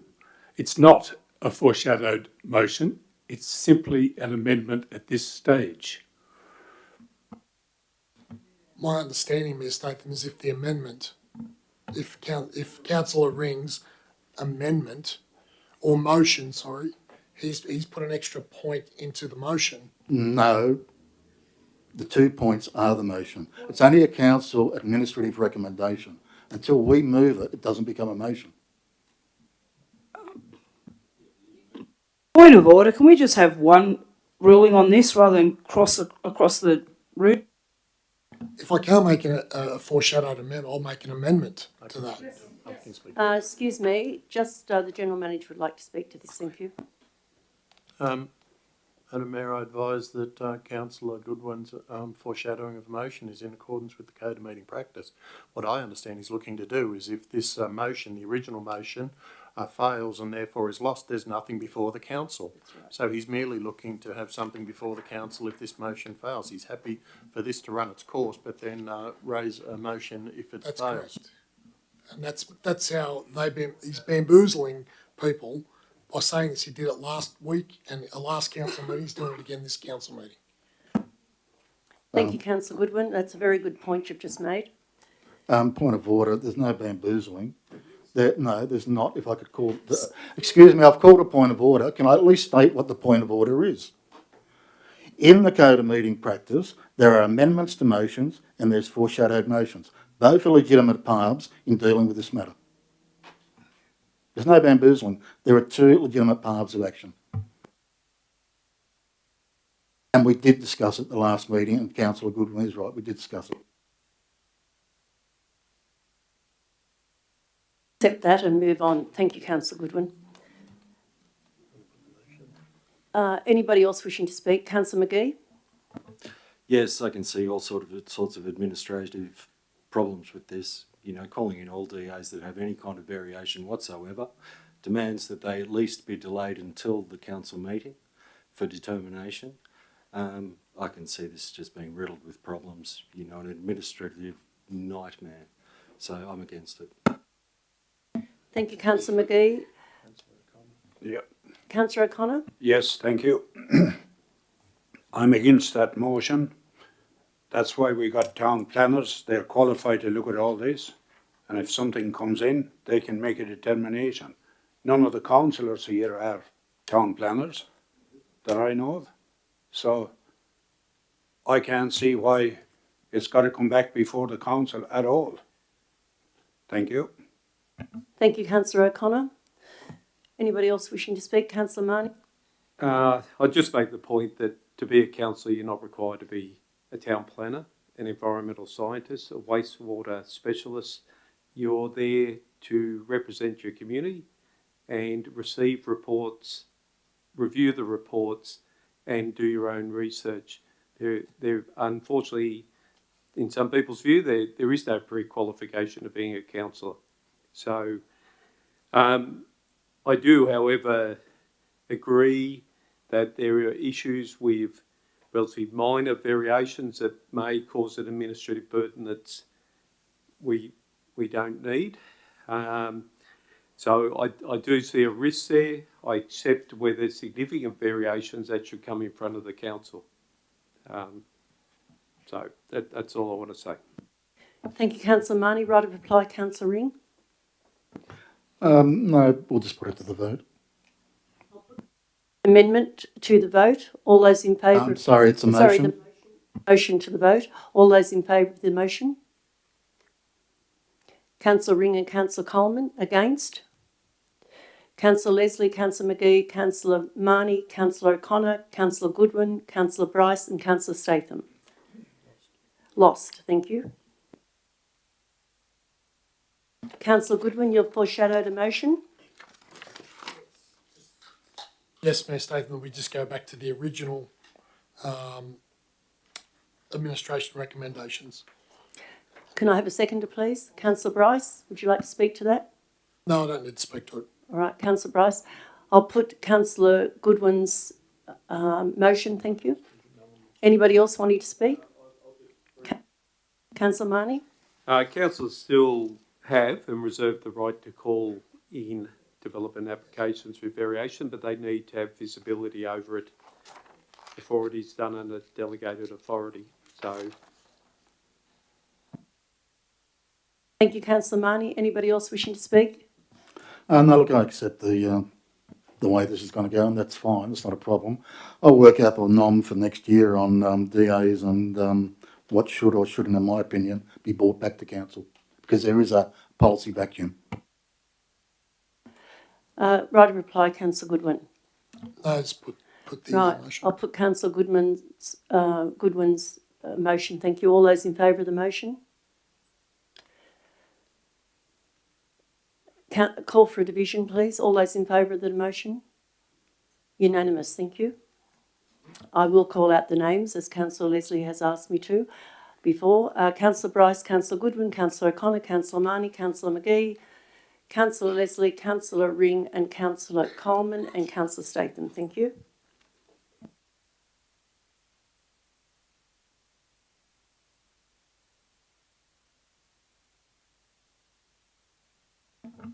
(10.2.2) DA 227-22 Draft Planning Agreement, Proposed Subdivision 10 Coldrew Drive, Bowen Fells. Could I have a mover, thank you? I'll move it. I've got some questions. Councillor O'Connor, you Second had your that. hand up. Yeah, thank you. Councillor Ring?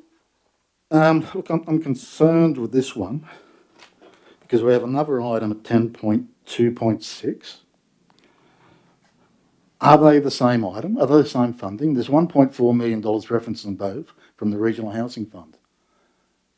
Are they separate projects? It's not clear in this report. Could I get an answer on that, please, or clarification, Mayor Statham? Yes, Councillor Ring? Yes. Just to clarify to the council, this deals particularly with the development application for the subdivision, and the council wears a few hats here in the sense that the council is the applicant for that subdivision, but the council also needs to agree to the planning agreement. So planning agreements are typically reported to the council, and this is outlining the terms of the planning agreement that would be attracted to the development application. So it is the same currently project? moving through the system. So it's the same project? No, they're different projects. This is the So this is what I'm trying to, I don't understand, I'm sorry. Answer. This is the planning agreement for the development application, which is a subdivision. The next item deals with a road Okay. through that passes through that subdivision. It does benefit that subdivision, but it's a road that links Coldrew Drive through to the other section. No, that's fine, I appreciate that, because it wasn't clear in the report, and I was concerned that we're trying to double dip. The other question I've got, it comes down to risk management. We've got a $1.4 million grant for this, yet out of it we're taking over $312,800 in the voluntary planning agreement. Is that acceptable to the grant authority? Just to be clear, the grant is for a road and a sewer pump station. And that's what we'll deliver for that grant. The road passes through a subdivision. The council is doing a subdivision. This is a planning agreement which council will pay out of the property development fund. If it proceeds with the development, the funds will come out of the property development fund from the proceeds of the sale, as any developer would, and council will pay into the Section 90, the development contributions plan, this amount of money, but it's not coming from the grant. It references the grant in there, which is what confused me. So, okay, well I have no problem with it then. Councillor O'Connor, would you like to speak to that? Yes, I do. It says the total cost here is $6,754,000 for estimated cost of the works. Does that take in the cost of the land to start with? Because if that's the cost for 46 blocks, it's $147,000 a block for 400 square meters, which to me is totally double the cost of what I think it should be, in my view. Thank you, Councillor O'Connor. So we'll take that on notice, but it's my understanding that the developer contribution would be calculated on the capital value of all of the works to take it from bare land through to the allotment. So it includes all of the capital improvements. So that is the figure that would have been quoted as the value of the development on the development application. So that would be the improved completed value ready for sale. Thank you, Councillor O'Connor and Mr General Manager. Anyone else wishing to speak to this? If I may, Mayor Statham, I just have a question. I support the recommendation. On page 20 it states $6,800 per residential lot to fund the following projects, and it goes into detail in regards to a development of an open space and recreational needs strategy for South Bowen Fells Release Area and so on and so on. My question is, what would that look like? Are we looking at a park for children, or is it just a green space, or, you know, swings? Can we get an answer if I could, please? Probably General not Manager? at this point in time. I apologise, councillors, because any expenditure out of the fund would be included in a capital program. So the funds go into a reserve, they're held, and then they're allocated against identified projects. But I do know that there could be cycleways and pathways and the like, or indeed if there are, when the development, the recreational needs strategy is done, those funds might go towards some of those parks and gardens in the locality. Thank you, Mr General Manager. Anyone else wishing to speak tonight? Uh, Councillor yes. Leslie? Yes, I'd like to follow up on that answer. Would that include a linkage cycleways back to Kirkley Street, at the end of Kirkley Street, at the top end of the gully placements?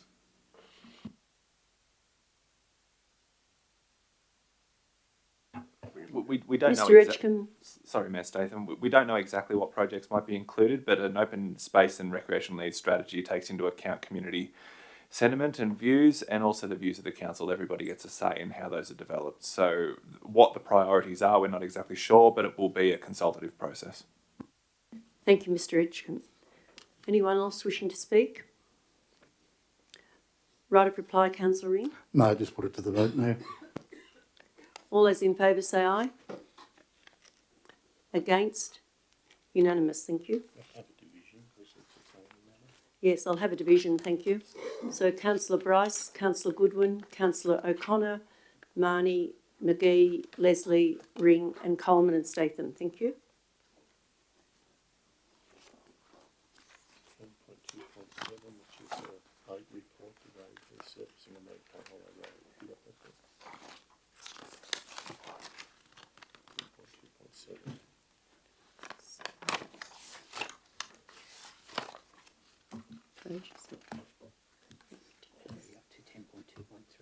I'm sorry. Yeah. Sorry. I've got a loose copy in there.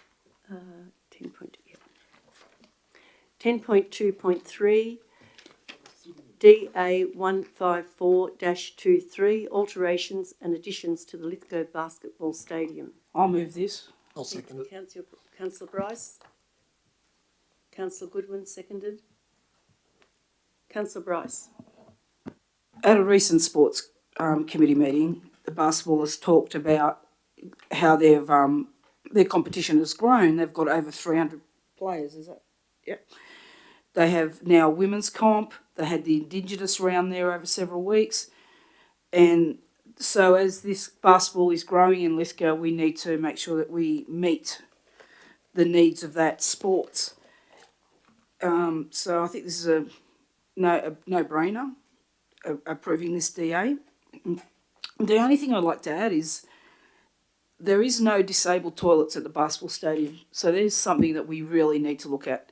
There is, like, if we are trying to grow this sport, we really need to grow, and this is part of our disabilities action plan, is providing disability toilets and such at sporting venues. Thank you. Thank you, Councillor Bryce. Councillor Goodwin. Yeah, no, Mayor Statham, I don't have anything to say. This is self-explanatory.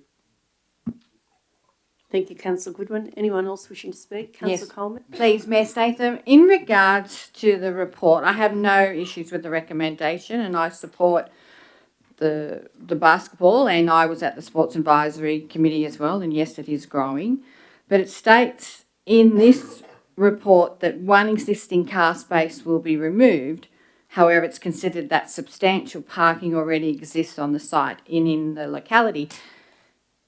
I'd like to bring it to the attention of administration that at that Sports Advisory Committee, parking was a topic of conversation. And it was mentioned about a master plan in regards to parking within the vicinity. I don't recall anything being formally moved in regard to this subject. I know that we've had this discussion and had this debate in this chamber.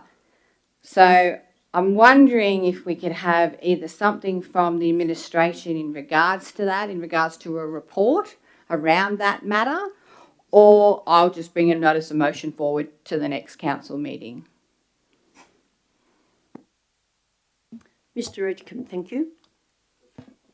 Through you, Mayor Statham, one of the endorsed projects of the council this financial year is the development of a precinct strategy for that entire sporting area. Parking would be a key and critical concern and would be addressed as part of that strategy.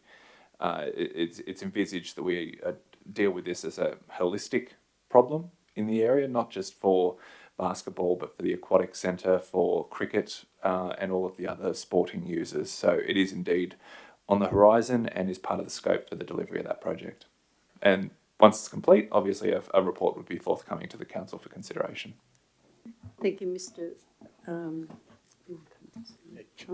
Edgecombe and Councillor Coleman, thank you. Mayor Statham, Anyone if I else may. wishing to speak? Councillor Ring? Look, I mean, this development goes, this is a minor development. It's about improving accessibility to the facility, particularly for the ambulances. I'm assuming that it also would provide enhanced accessibility for wheelchair visitors.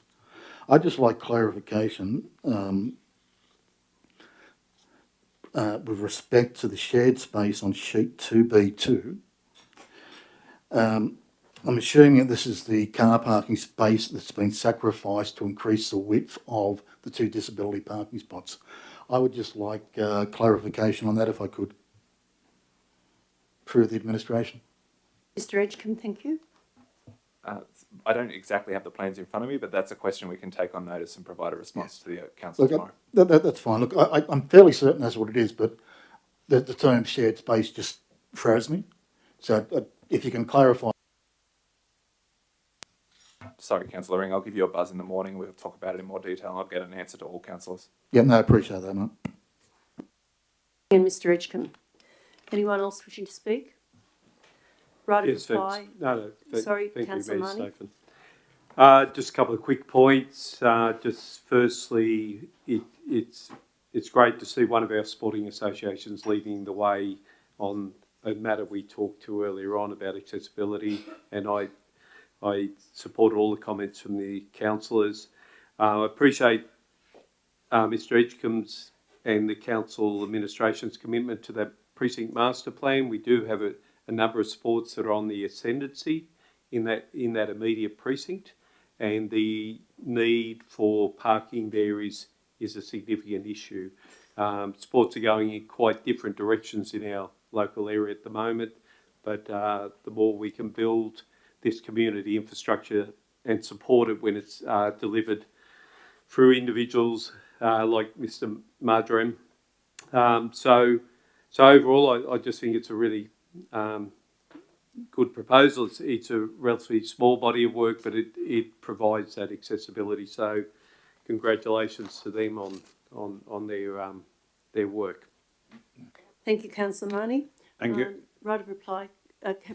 Oh, yes. Councillor O'Connor. I just want to say what a good job, and the thing we got to be looking for in future for the basketball, if it's growing the way we're talking, is another basketball stadium, or at the very least a large extension on this one. Thank you. Thank you, Councillor O'Connor. Anyone else wishing to speak? Councillor Bryce, right of reply. The only thing I would like to be looked at while we're doing the parking is also pedestrian crossings across the road from the basketball stadium to be included in the parking, to the movement of people parking across the road, going across Cool Bridge. That we need a pedestrian crossing around that area. Thank you. I'll put the motion. All those in favour say aye. Unanimous, thank you. A division on that, thank you. Councillors Bryce, Goodwin, O'Connor, Marnie, McGee, Leslie, Ring, Coleman and Statham. Thank you. 10.2.4, MODDA 035-23, Community Centre, Walgan Valley, Walgan Road, Walgan Valley, Section 94A fee, exemption request. Move. Second. Sorry, who moved that? Councillor Ring? And seconder? Councillor O'Connor? Was it Councillor O'Connor? Councillor Ring? Oh, I don't have much to say. I think it's a good report, and I fully support waiving the fees for this community group. They've been doing it very tough with the road, and I think it's good that we support them in this. Thank you, Councillor Ring. Councillor O'Connor? I support what Councillor Ring just said. The community needs all the help down there they can get after all what they've gone through. So I'm very happy to go with the recommendation.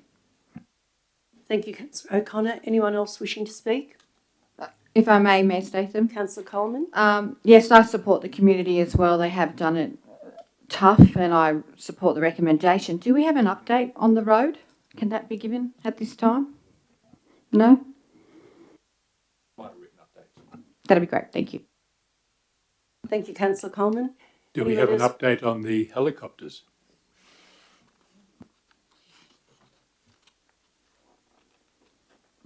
I understand that's a state application being dealt with by the Department of Planning, and Lithgow Council made a submission to the public notification, was publicly notified. A copy of that can be provided to the councillors. Thank you, that'd be good. Thank you, Councillor Leslie and Mr General Manager. Right of reply, Councillor Ring. Sorry, just briefly, Mayor Stephen.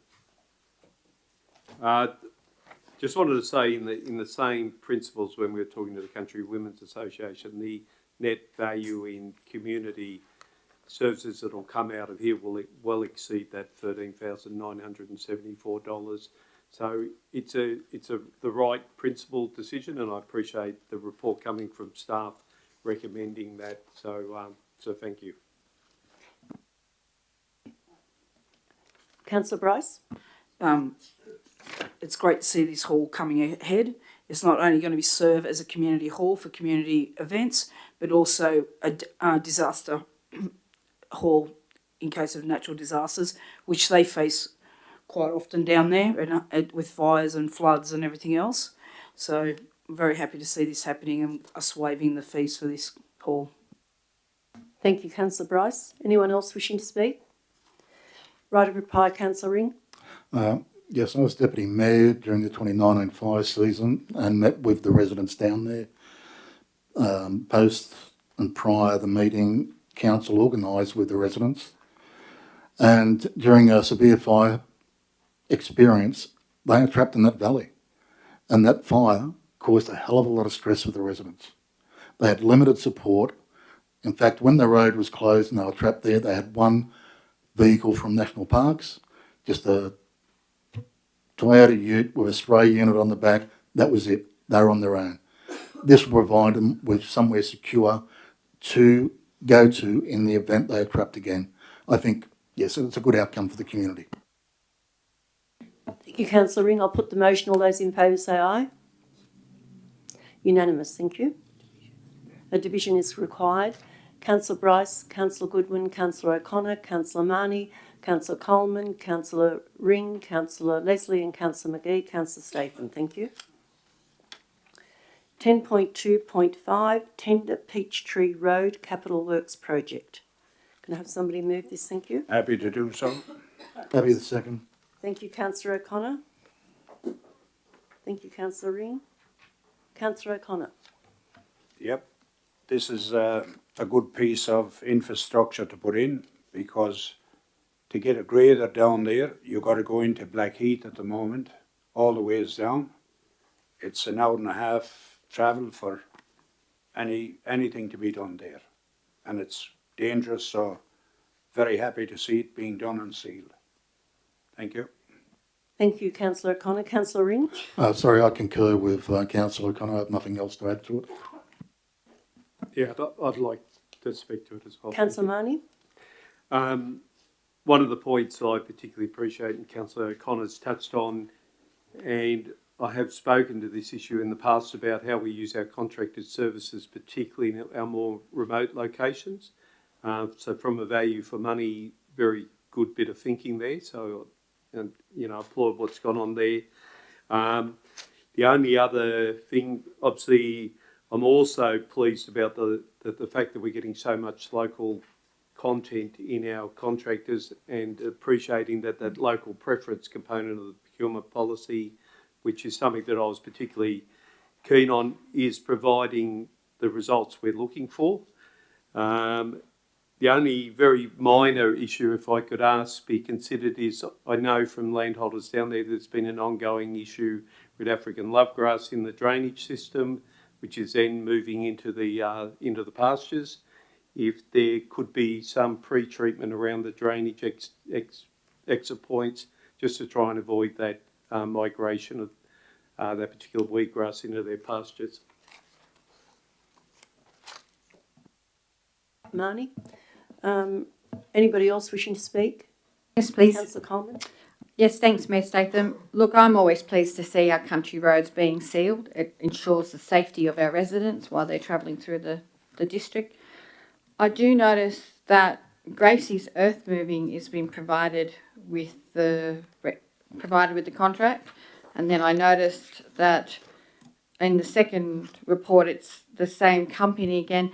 Are the other local companies just not meeting the criteria, or because they were also mentioned in last month's council reports as well? So are they just not meeting the cut? Are they just? Is there, how does that all work? Thank you, Councillor Coleman. Mr Edgecombe will speak to that. It's a bit hard to go into too much detail because a lot of the information provided by a contractor is commercial in confidence, but there is a robust methodology that a tender is assessed by. That information is provided to the council. Those weightings are listed as well.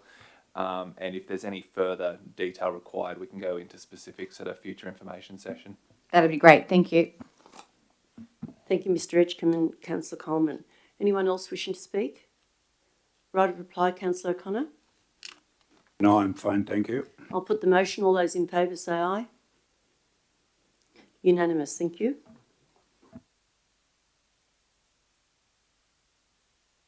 (10.2.6) South Bowenfells Link Road, the tender. Thank you. Happy to move. Happy to second.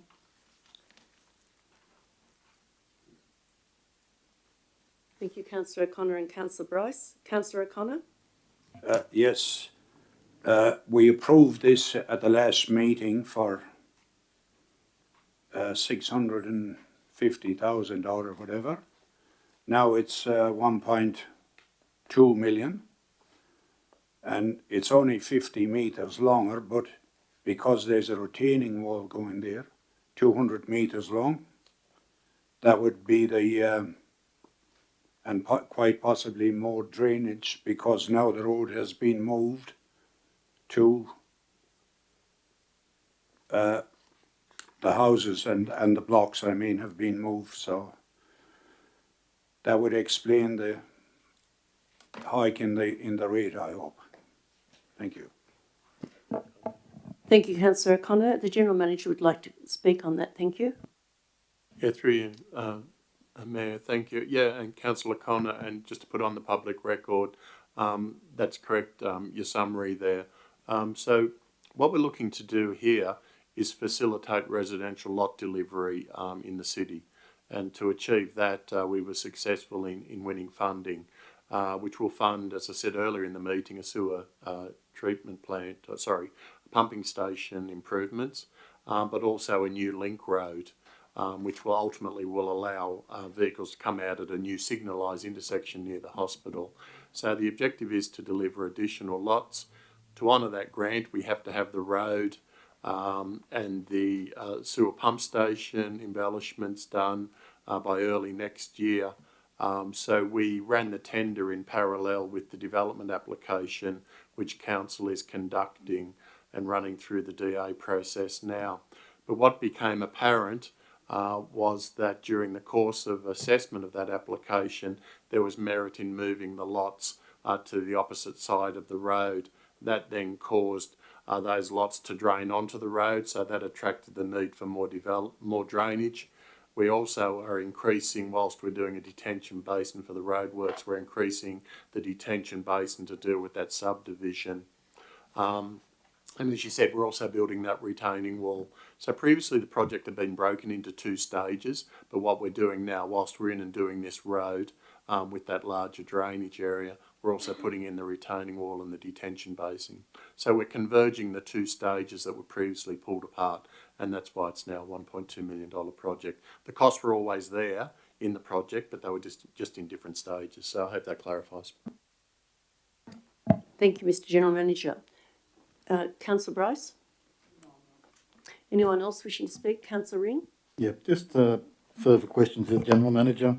In the reports, and I did speak to him today about this, the reports say the project was initiated without using the preferred layout by J. Wyndham Price, which played into it. So how much of that has caused this sort of blowout? Just for clarity, because I picked up on the report. I know there are other people out there reading it, and I'd just like clarity on the record for that, if I may. Yeah, Mr General Manager. Sorry, Mayor. It's certainly not a blowout. There's no blowout. The costs were always in the project. But as happens often with the development during the course of assessment, requires adjustment and tweaking. And that's what happened. As I said, we're honouring the grant for the purpose of delivering additional lots in the locality. We're honouring the grant, didn't want to surrender that grant, wanted the road built. But the proponent, a different part of the council, then discovered that there was merit in inverting the lot location. It's a normal process. It happens during development. Oh, thank you. I just wanted that on public record. So if anyone does read it and comes to the same conclusion I did, then it's there, and councillors can actually explain to people why it's occurred, because it is a reasonable amount of money. The only other question I have is, in my professional experience in dealing with tenders, if a tender document is non-compliant, it's not assessed. Yet Duke's is referred to as being non-compliant, yet it has been fully assessed. I'm confused as to why it's been included and not just listed as a non-compliant tender. Thank you, Councillor Ring. I think that's one we'll have to take on notice and provide a note to the councillors. No, that's fine. I accept that. I just found it strange. Other than that, yeah, more than happy with it. Anyone else wishing Yes, to speak? Councillor Marnie? Just leading on from an earlier comment, one of the other things I'm not qualified as is a transport engineer, but I would like to move something into layman's terms. We talk about future signalised intersections. Am I fair to insert in there traffic lights? Okay. I think it's important, and I did bring this matter forward about transport options in that part of South Bowenfells, and particularly as these limitations, as a note on page 33, restricts our lot sizes without due to an unsignalised access, so an intersection without a traffic light, that I'd like to continue to understand what the pathway is for traffic lights in the South Bowenfells and the eastbound direction of the highway in the future. Just to follow up on Councillor Ring's comments, and just somewhat to Councillor Coleman's, I've got confidence in the robustness of the process, so I'm not bringing that into question. However, is there a process when we do have non-compliant tenders? Is there advice provided to them as to how they can address that non-compliance? And obviously, it's not a financial coaching. I'm assuming it's more a failure to complete the tender as required. So I suppose I'm asking you a question there, so my apologies, Mayor, through you, if I could just get an answer to that, please. Thank you, Councillor Marnie. Mr Edgecombe, thank you. Through you, Mayor Statham, we do indeed, once the tender is complete and the council has voted on the administration's recommendation, we contact all tenderers and provide them with advice. Obviously no specifics regarding their peers' submissions, but we give them advice whether it was a financial consideration or otherwise as to why they fell above or below the line. Thank you, Mr Edgecombe and Councillor Marnie. Any other person wishing to speak tonight? Right of reply, Councillor O'Connor. Yes, I just got another question that I just thought of. When the blocks are moved, when the road is moved down, does the sewerage and the water require heavier pumps to pump it? I presume it's got to go uphill somewhere along the line there. Is there going to be an extra cost on the pump stations or the sewerage? That's Thank all. you. Thank you, Councillor O'Connor. Mr Trapp, thank you. Through you, Mayor Statham. So in that whole area, we're looking to rationalise the infrastructure through there. As part of the subdivision going in, a new pump station will also go in to serve that area, and that'll replace for this subdivision in part of it. One pump station will replace 3, as well as another pump station will replace 2. So we'll be cutting down on the infrastructure that we've got over there, but they will be increased pump sizes, but they're gaining more efficiency and becoming less power hungry as technology evolves. So we're cutting down on the amount of assets we're going to have to maintain through there. So cost savings should be coming along the way with that. Thank you. Thank you, Mr Trapp. Thank you, Councillor O'Connor. Right of reply, you've had Councillor O'Connor. You're satisfied with that? Yes. I'll put the motion. All those in favour say aye. Unanimous. Thank you.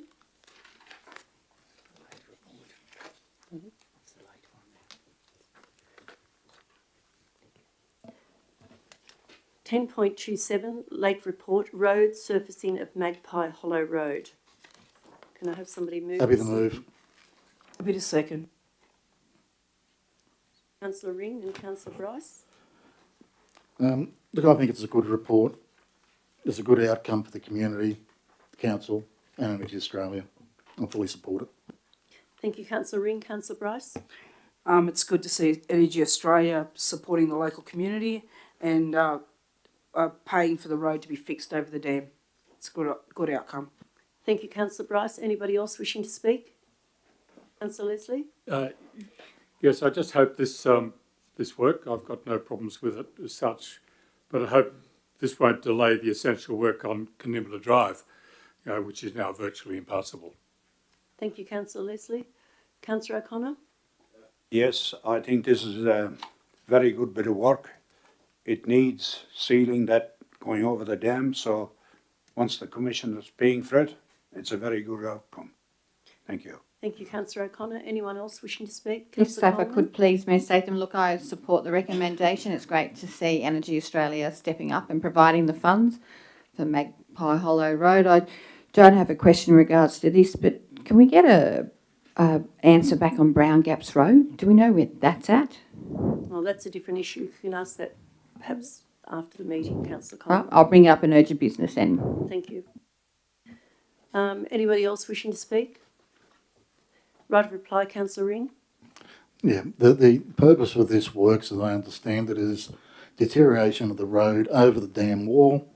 Water gets into it, it'll cause problems and potentially the failure of the dam wall. This is critical work. It needs to be done. Thank you. I'll put the motion. All those in favour say aye. It's unanimous. Thank you. 10.3, strengthening our economy. Could I have a mover, please? I'll move. Thank you, Councillor Bryce. Have a seconder, thank you. I'll move to second this. Thank you, Councillor Coleman. Councillor Bryce. For the additional funding for Halloween, this is an annual event that Lithgow Council put on for the community at no cost to the community. So, so the extra... In previous years, we've had grant funding. This year, we don't have grant funding for this. Is that right? Yep. So the additional 40,000 is being paid by council. As I said, this is a community event, a free event. If you want to make it free, you can spend as much money as you want or don't want to. The kids are paid $5 a wristband to go on unlimited rides. It is a great event, and we need to maintain this event as we have in the past. Thank you, Councillor Bryce. Councillor Coleman. Yes, thank you, Mayor Statham. I'm pleased to see that this report is in front of the council prior to the event. I'm going to put my support behind Halloween because on June the 14th, IPART issued a press release announcing Lithgow City Council had been granted a 4.578% special rate variation over 1 year plus 8% Crown land adjustment. It's time to give back to the community. It's highly valued by the local community. It appears to the wider audience, irrelevant if you are 5 or 75. I do have something to raise though. The shopkeeper did raise with me that Coles, Aldi's and Woolworths were asked to donate $250 gift card to go towards lollies for trick or treat. I'm not sure if that's correct. I have heard from business owners that they would like to take part in trick or treat, and is council going to provide lollies for those businesses who wish to take part? Thank you, Councillor Coleman. Mr Edgecombe, thank you. Through you, Mayor Statham, that's something we'd have to take on notice. I can provide a response tomorrow. Thank you, Mr Edgecombe. Anyone else wishing to speak? Yes, thanks. Councillor Leslie. Thank you. I intend to vote against this motion. I would like to have spoken about Ironfest and its comparison with Halloween, but I understand how sensitive that is, so I won't. But voting against this motion and not having it passed shouldn't be a problem for this administration, since the amount has not been budgeted for and nor approved. And then, accordingly, no expenditure will have occurred. Planning for Halloween should start on, or very soon after, All Saints' Day, November the 1st. But to bring a $40,000 shortfall to this council meeting only a week before Halloween is simply sloppy and shouldn't be rewarded. So I tend to vote against it. Thank you, Councillor Leslie. Anyone else wishing to speak? Councillor O'Connor, thank you. Yep, I fully support the motion. I see as you drive around the town now, there's a lot of houses with all dressed out, so the community are really getting behind this project. And I'm delighted. Thank you. Thank you, Councillor O'Connor. Anybody else? Councillor McGee?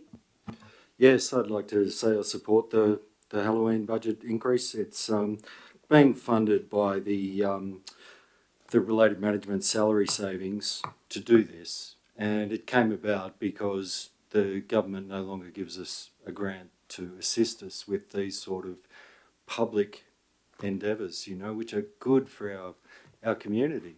You know, this is a really good thing. It's a free thing, and the costs for the children's rides, as I mentioned, $5 for all the rides you can have. It's a great thing, and I've heard stories of the children at the Centre for Tourism. You know, they're so excited about getting their tickets. They're buying them already and have been for a little while, and it's just good to have that sort of excitement in our community. And as I said, the saving has come from management salaries to get this so that it's not affecting our bottom line. It's admirable. It really is. And there's no, you know, like it's just a shame that there has to be a conspiracy in everything for some people. Thank you, Councillor McGee. Anybody else wishing to speak? Councillor Ring? I still haven't fully made my mind up on this one yet, but I do have some questions, if I may. My understanding is Councillor Bryce is chair of the Tourism Committee. Is that correct?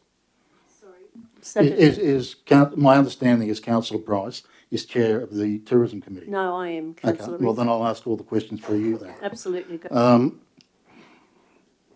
There was a report on Halloween that's in the minutes for this meeting. No concerns were raised by the Tourism Committee on the lack of funding or the program. Why? Have you attended all the tourism meetings this year, Councillor? Councillor Statham, I read the minutes that are attached to this report, and there's a report in there saying what a great event this is. All I'm asking is, did the committee not look at the amount of money that was allocated and go, this is grossly inadequate? The budget was definitely looked at. Hence, the General Manager came to me just recently and suggested that this is our branding in Lithgow. I know a neighbouring council would love this particular event, and I believe there's somebody in the public gallery tonight that suggested to the people from Bathurst that it would be very rude to take over this event. The General Manager won me over with the $40,000 simply by saying it's money savings, as Councillor McGee has just said, but the most important thing of all is we don't want to go backward. We now have a standard set, as Councillor Coleman said, that the whole area, whether you believe in Halloween or not, is greatly behind this particular. I don't like the word Halloween, I say it's a dress-up party. But at the end of the day, of course, we had to cut some things and make the budget look like it's expanded out. It was expanded. In the event of that, I agree with the General Manager wholeheartedly that more money, we don't want people going away and saying there was nothing there. We want people to be able to go away and say, we'll tell our friends, we'll come back again next year. Any other questions, Councillor Ring? Yep, so I have a couple. Could you clarify to me what the purpose of Halloween is? I think you better start doing some reading, Councillor Ring. I don't think I should have to clarify that. It's Well, a very accessible event in Lithgow community. With all respect, Mayor Statham, Halloween was established as an economic development project some time ago. 2012 to be That's exact. right. It is an economic, and if it's now not an economic development project aimed to support the businesses in Main Street, I question its value.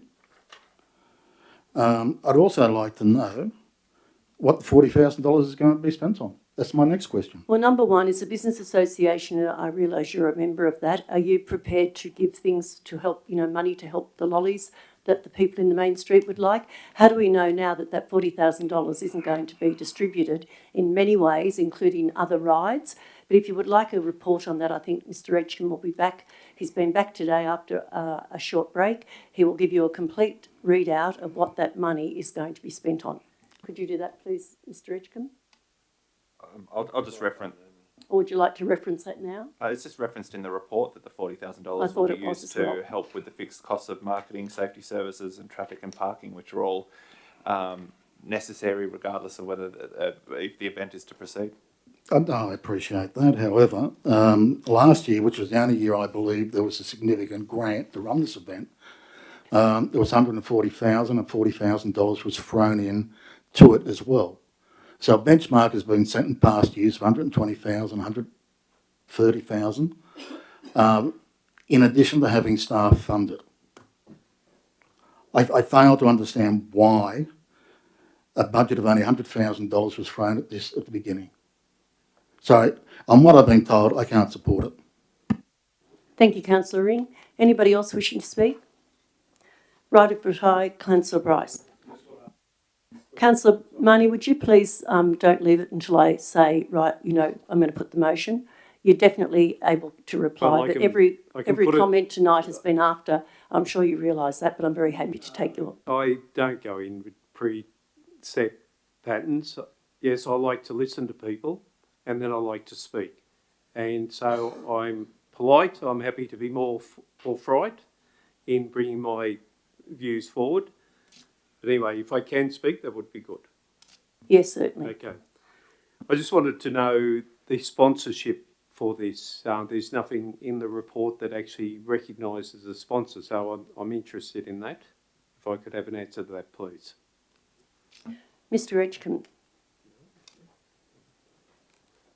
We've reached out to all of the local stakeholders, Talus, Centennial, Energy Australia. They were key stakeholders, and there are several other small ones, but we can provide that advice by memorandum. Okay. No, thank you. That's fine. Okay. Thank you, Mr Edgecombe and Councillor Marnie. Right of reply, Councillor Bryce. As I say, this is a great event for the community. They love it. They look forward to it every year. I do agree with some of the comments that have been made that we need to look at the budget a bit better and actually budget better for this next year, taking into consideration that we may not get any more grants for this project, but this event needs to go forward. The $40,000 is going to go to different parts of the event. So looking forward to Saturday at Halloween. Thank you, Councillor Bryce. I'll put the motion. All those in favour say aye. I'll call the division, please. All those in favour say aye. So you've got Councillor Marnie, Councillor O'Connor, Councillor Goodwin, Councillor Bryce, Councillor McGee and Councillor Coleman. Thank you. Carried. And against? Councillor Leslie and Councillor Ring. Thank you. 10.4, enhancing our natural environment. 10.41, draft plan of management for Crown land managed by council.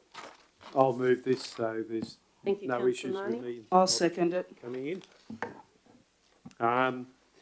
Just firstly, I just want to acknowledge the volume of work. Producing this number of plans of management is not a simple process. I understand many of them are of a generic form, but I do want to acknowledge the staff. I've got a couple of questions. Do I need to have, I've got a seconder, sorry, my apologies.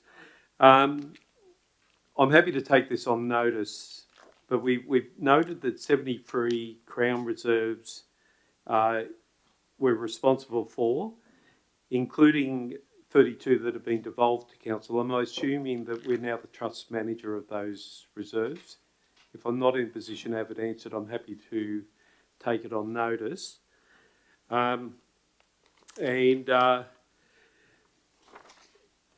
also would like to ask that when we go past Crown Reserves 27, and then we go into a group which have got specific higher order issues associated with them, that whether we're in a position to consider co-management in as far as the first option, because of the cultural significance of that site. There is plenty of models of co-management out there to explore, and whilst I don't want to talk on anyone's behalf, I would like to think that this council could look at those options. Other than that, look, I acknowledge the work that's gone in. There's a few comments I'd make specifically about a few plans of management, but I'll make those during the public exhibition rather than tonight. I don't think it's necessary here. Thank you, Councillor Marnie. Mr Gurney would like to speak to that. Thank you. Through you, Mayor Statham. So council is responsible for the 73 Crown reserves in total that's been put across to council by the state government over time. The second part of the question, considering co-management, I'd need to seek advice on that. So I'll get back to council. Thank you. Okay. Thank you, Mr Gurney and Councillor Marnie. Anybody else wishing? Councillor Bryce. Thank you. Yeah, I concur with Councillor Marnie. This is a huge body of work. A lot of effort's been put in. There's a significant amount of Crown land reserves to manage and to for our council. As I say, it goes out to public exhibition for at least 28 days. Again, we really need to start getting our community to comment on these exhibitions that we put out. The thing is, we attract so low. We need to look at other ways to get people to be engaged with this process. That's the only thing I would like to see happen, is that engagement to increase within the community, especially the cultural significant parts of these Crown lands. They really do need some really good communication and feedback on how we manage those. Thank you, Councillor Bryce. Anyone else? Councillor Ring? Look, I concur with what Councillor Marnie and Councillor Bryce have both said. I just have one question. It's in relation to, from an email that was sent out by Mr Gurney the last couple of weeks in relation to camping. That's all I'm going to say because it was a confidential email. But page 19 of the report talks about short-term licences granted under section 2.2 of the Crown Lands Management Act for a range of purposes, including camping. Now, those licences or leases can be up for 12 months. How does the plan address free camping at parks, showgrounds like Kramer Park in Portland? I could not find anything in there that provided a basis for that short-term accommodation which has been occurring. You don't have to answer it tonight, Mr Gurney, but I think it's something we need to look at in light of that email you recently sent out. Mr Gurney, I'll take that on notice, Councillor Ring, thank you.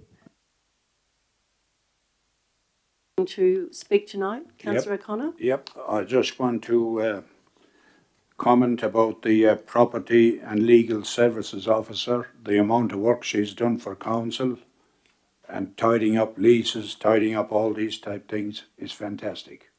Thank you. Thank you, Councillor O'Connor. I think everyone in the room would agree with that. Anybody else wishing to speak? Councillor Marnie, right of reply? Thank you. The point that Councillor Ring raises also flows on to our requirement to have nature-based recreation licensing scheme or an ecotourism licensing scheme where commercial activities play out on Crown lands managed by us as a trust manager. I also would acknowledge the work that's happening to look at the asset management opportunities there with the development of a suitable position to manage this large portfolio of reserves. It both produces opportunities for recreation, but it also produces significant economic possibilities as far as tourism infrastructure. So there's a lot of possibilities here. The only other point I might just follow up with staff, is just the operational elements, because there were 9 reserves that were classified as operational, but I may be skipping past them. If I am, I'd like to be advised. Sorry, thanks. The staff will take that on notice. Thank you, That's Councillor okay, thank Marnie. you. I'll put the motion. All those in favour say aye. Against? Carried. Thank you. 10.5, Responsible Governance and Civic Leadership. 10.51, Service Management Framework Policy. Could I have a mover, please? Happy to move. Thank you, Councillor Marnie. Happy to second. Thank you, Councillor Ring. Councillor Marnie. I'll speak briefly to this. I will continue to sound like a bit of a broken record, but it's continuing on the turntable. The interplay with service plans with asset management plans is critical in my thinking. You need to know what you own and what you're managing to develop the services related to it. Other services plans will sit separate to assets and deliver services in their own right. But for me, I just want to see an important component of that being the asset management plan, in turn creating a register of assets that are at risk of failure or failing. We've got a very good understanding of our road system, and that's quite evident to most of our community because it's an asset they use often on a daily basis. So I'll be interested in watching the development of this as it unfolds and its relationship to those asset management functions.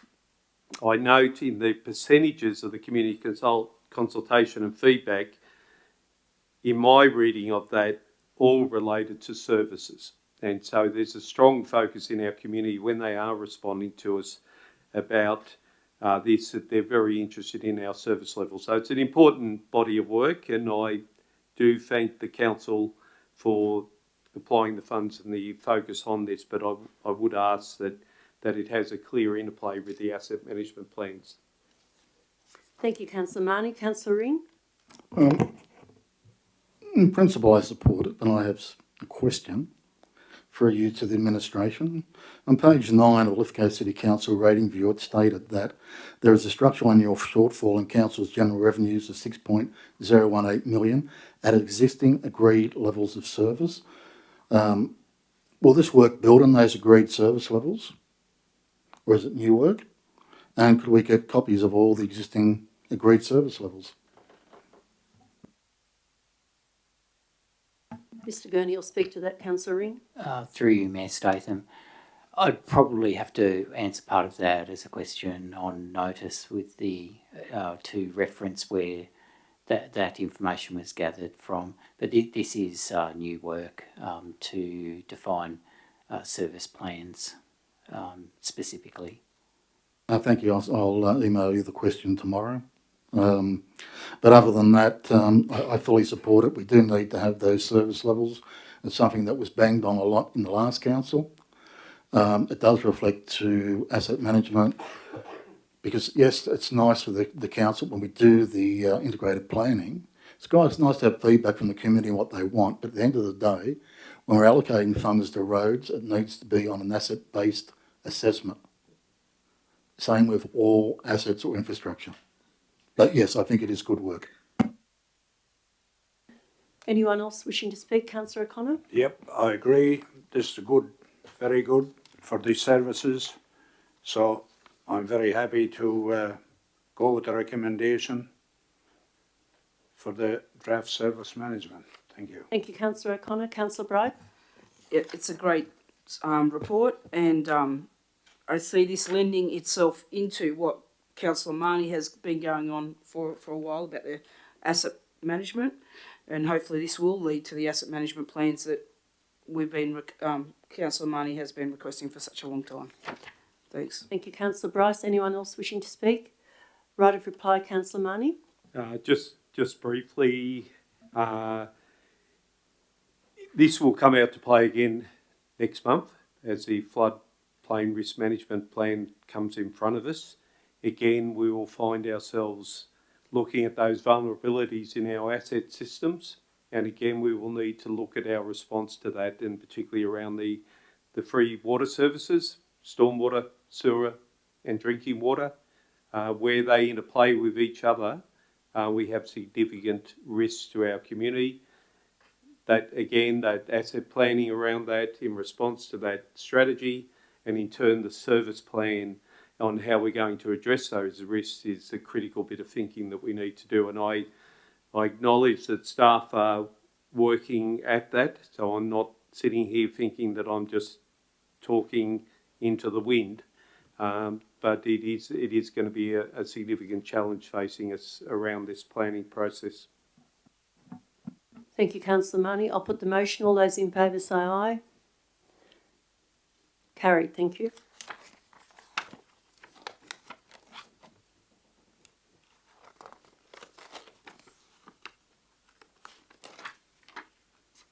(10.52) Returns of disclosures of designated persons 2022 to 2023. I'll move it. Thank you, Councillor Bryce. Have a seconder, thank you. I'll second it. Who said that? Sorry, Councillor Ring. Councillor Bryce? Nothing to add to it. Thank you. Councillor Ring? No, it's an administrative report. It's fairly clear. There's no need for debate. If there's no dissent, I'll put the motion. All those in favour say aye. Carried. Thank you. 10.53 Changes to fee structure for planning proposals and amendments to development control plans. Happy to move it. Thank you, Councillor Ring. Have a seconder, thank you. Councillor O'Connor? Councillor Ring? I have a couple of questions. I do support the overall concept and thrust of the report, but I do have concerns on how they could be addressed. So through you, Mayor Statham, to the administration, if we're going to raise the fees, and I understand the reason and justification for it, given the difficulty we have in securing planning staff and retaining them, how can we guarantee that you can deliver within legislated timeframes? And the second question is it possible that major reviews can be contracted out and that the full cost of the review be paid by the proponent? Thank you, Councillor Ring. Mr Trapp will speak to that, thank you. Through you, Mayor Statham, when determining any of these applications and going through that process, obviously across New South Wales there's been some issues in achieving those timeframes as they're legislated because of the lack of planning staff across the state. We are delving into that area though, using contractors and pushing that work out, the more major work, so we can progress with the smaller or easier DAs to push through. But yeah, it's certainly something we'll look at as part of the fee structure, and can be a potential way forward. But raising the fees will go a long way to securing that. And I couldn't find in the Acts or through the Department of Planning, through the guidelines, anything that says that we can or we can't retrieve full costs. I mean, if we've got a big project of green spot coming up, do we have capacity in-house to deal with it, or are we better off having that fully contracted out, and the full cost of that is borne by the proponent? I mean, is that legally permissible? I would have to take that on notice. No, that's fine. It's just a matter of curiosity. I'd Yeah, just like to know, because moving forward, that is a big project which could tie up a lot of staff. It's just looking at the best way forward. But other than that, look, I think it's a good report. Thank you, Councillor Ring. Anybody else wishing to speak? Uh, Councillor O'Connor, sorry. Yep. I think it's a very good idea, as Mr. Trapp said, to use outside consultants a fair bit, especially when we're falling behind and can't get planners. It's a very sensible thing to do. And other than that, I think it's a good report. Thank you. Councillor O'Connor, anyone else wishing to speak? Right a reply, Councillor Ring. No. I'll Thank put the you. motion. All those in favour say aye. Carried. Thank you. 11, Council Committee Reports. 11.1, Audit Risk Improvement Committee, ARIC, minutes of the 12th of September 2023. Happy to move. Happy the second. Councillor Coleman, would you like to speak to that? I think this is pretty self-explanatory. Thank you, Councillor Coleman. Councillor Ring. For you, Mayor Statham, to the administration, I have two questions. On page 4 of the minutes, it states council is below other councils for staff capacity and customer service. If I could get clarification on what that means. And it also talks about that there seems to be issues with the progress of completing the 2022-23 financial statements. If we could get clarification on those two issues, please. Mr Gurney. Through you, Mayor Statham. So that reference, I don't have the minutes in front of me on the screen. But I'm happy for you to get back to me on that one. But no, they're pretty straightforward. The customer service part of the minutes was referring to a benchmarking survey that council participated in.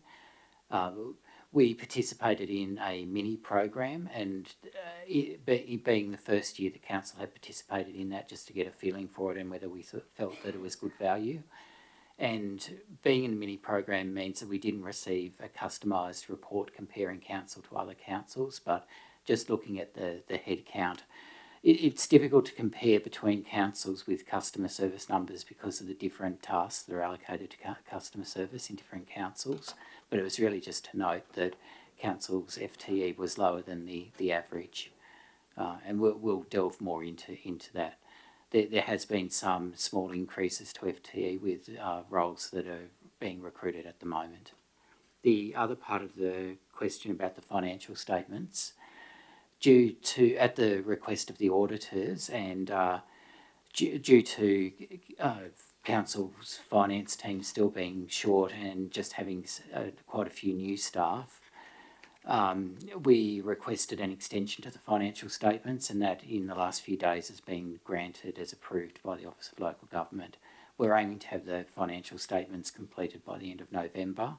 We do have an extension until the 22nd of December. Thank you for that. Yeah, look, I appreciate comparing councils is difficult because of very circumstances, funding, all sorts of things. I was just confused by that one, but thank you for the answers. Thank you, Councillor Ring. Is there any discussion? Anybody wishing to speak? If there's no, Councillor Coleman? No, I'll put the motion. All those in favour say aye. Carried. Thank you. 11.2, Seven Valleys Tourism Committee, the 25th of September 2023. I'll move it. Thank you, Councillor Bryce. Have a seconder, thank you. I'll second it. Councillor Goodwin, thank you. Councillor Bryce, would you like to speak to that? No. No, I think the meeting went all right. I think I'll just leave it. Thank you. Thank you, Councillor Goodwin. Anybody else wishing to speak to that? No debate. I'll put the motion. All those in favour say aye. Thank you. Carried. 11.3, Operations Committee meeting minutes of 3rd of October 2023. Could I have a mover? Thank you. I'll move that. Thank you, Councillor Ring. A seconder, thank you, Councillor O'Connor.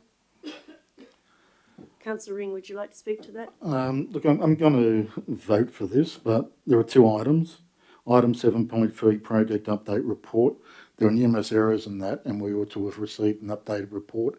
That still hasn't occurred. If we could get that as a matter of priority. The other was a request for inspections of roads with 2 seal coats. I'd just like to know when that can be organised for the committee.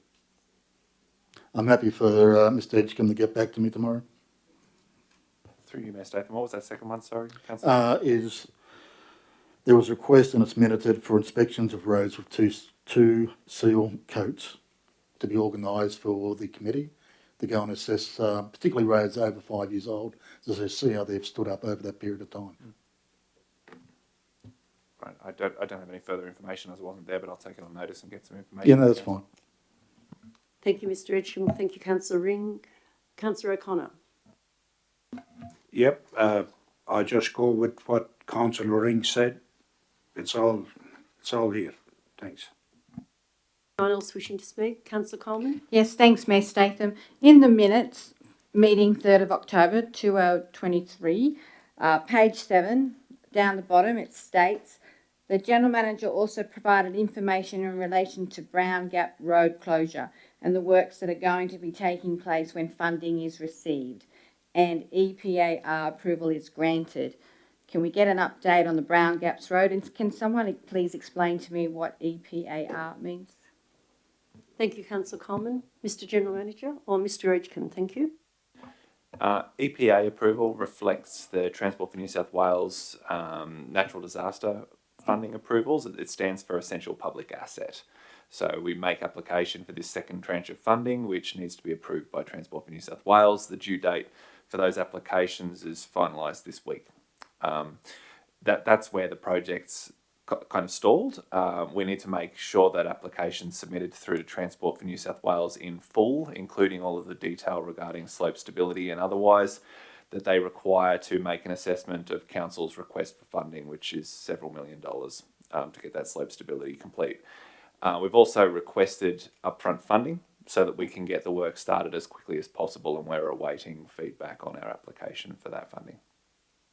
Through you, Mayor Statham, if I may, in regards to that. So that's state funding, Mr Edgecombe? It's entirely state funded through the disaster recovery funding arrangements. Yes, it's federal government funding administered by Transport for New South Wales. So, sorry, Mayor Statham, which minister's responsible for that? Do you know? I would need to Minister Dibb. Yeah. Minister Scully.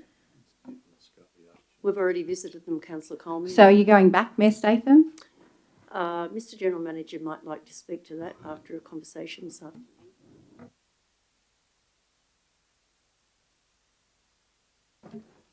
We're continuing to make representations. We had indications that there would be an accelerated pathway to get upfront funding so we could restart the disaster recovery projects. Unfortunately, on 1 July, process changed and there's higher auditing standards, and so we're locked in a process of documentation. So by way of example, with Browns Gap, we have to have a very discreet survey undertaken of the escarpment above Browns Gap.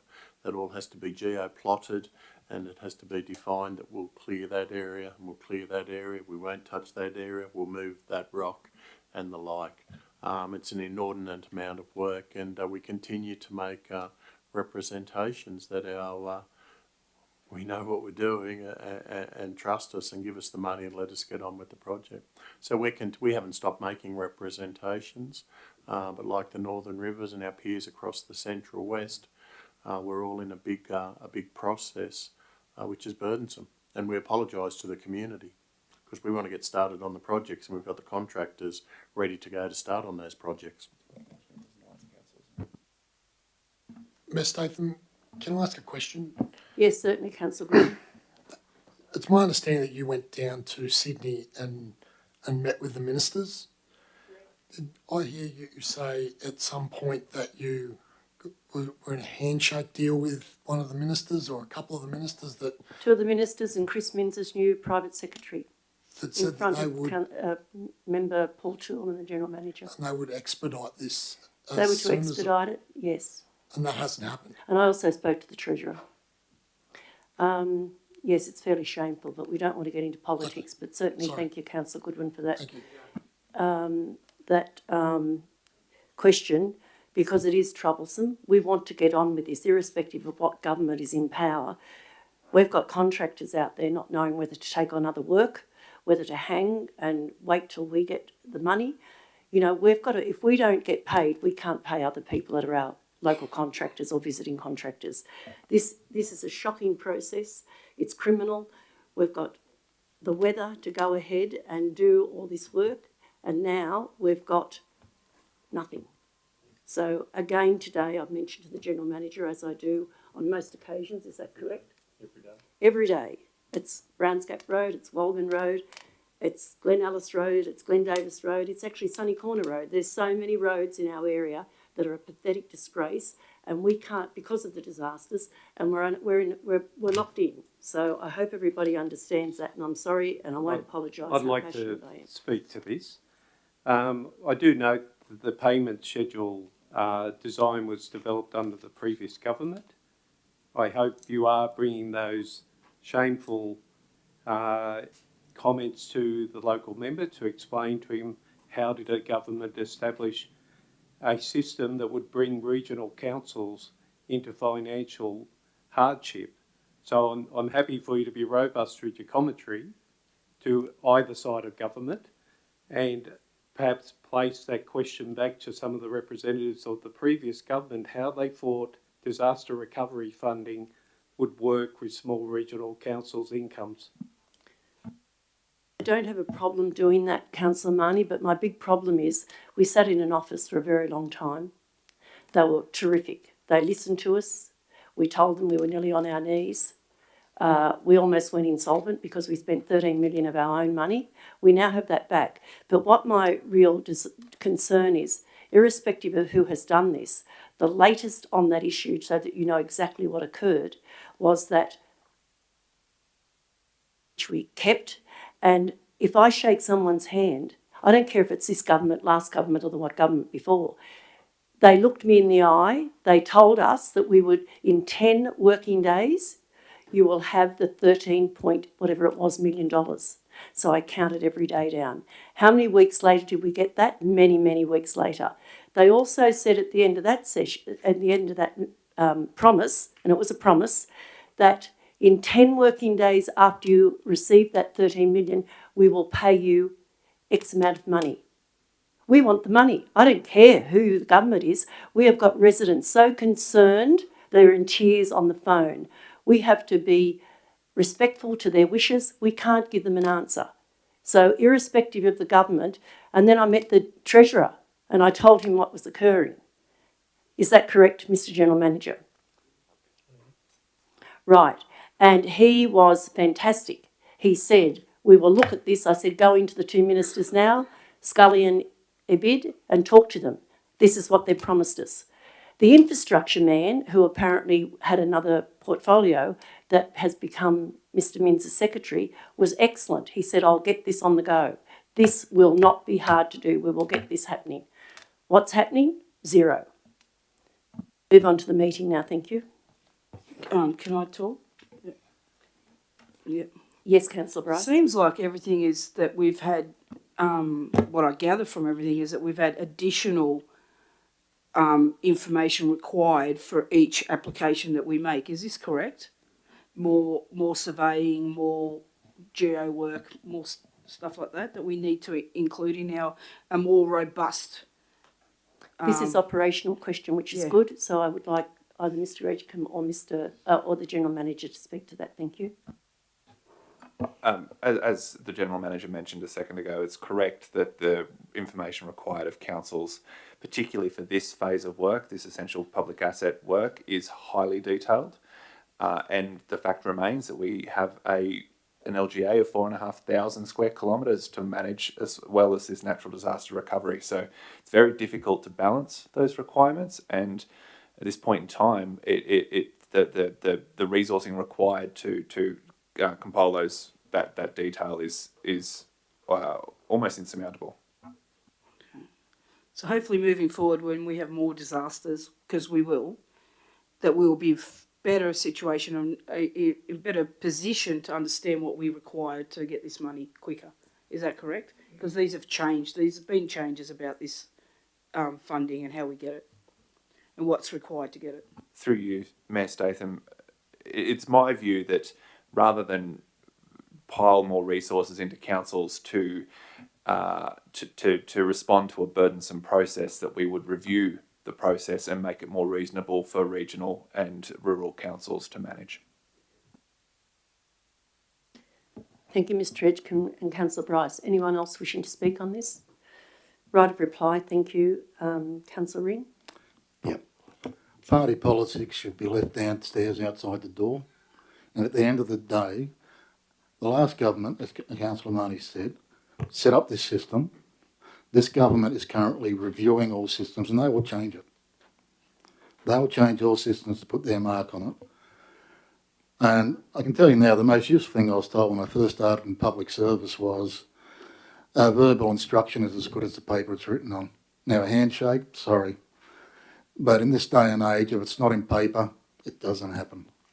And it doesn't matter if you think a handshake should stand for something. We're talking about politicians. It doesn't matter what party they're from. They do not make the payments happen. It is the bureaucracy that makes the payment happen. And any delays in payment is coming from the bureaucracy, not necessarily the political masters. And we experienced this with the chamber, with payments.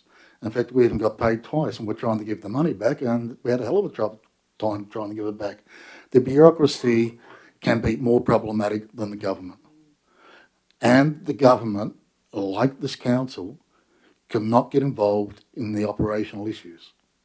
They can make directions to get stuff done, but it has to be met with and done in accordance with the existing legislation, Treasury directions and government policy. So I don't know if anything's got to be changed in order for that to occur, but there are definitely questions that need to be asked. And in terms of our needs, I'm sorry, Lithgow, but there are a lot of other councils that have been worse hit with disasters than us. And they're scrambling for money as much as what we are. So we need to be quite realistic in that there are a lot of people out there worse off than us. For me, the two main concerns, Walgan Road and the Gap Road, they're the two main ones. The rest can get done as time permits. They're the ones we need to focus on. They're critical. Thank you. Thank you, Councillor Ring. I'll put the motion. All those in favour say aye. Carried. Thank you.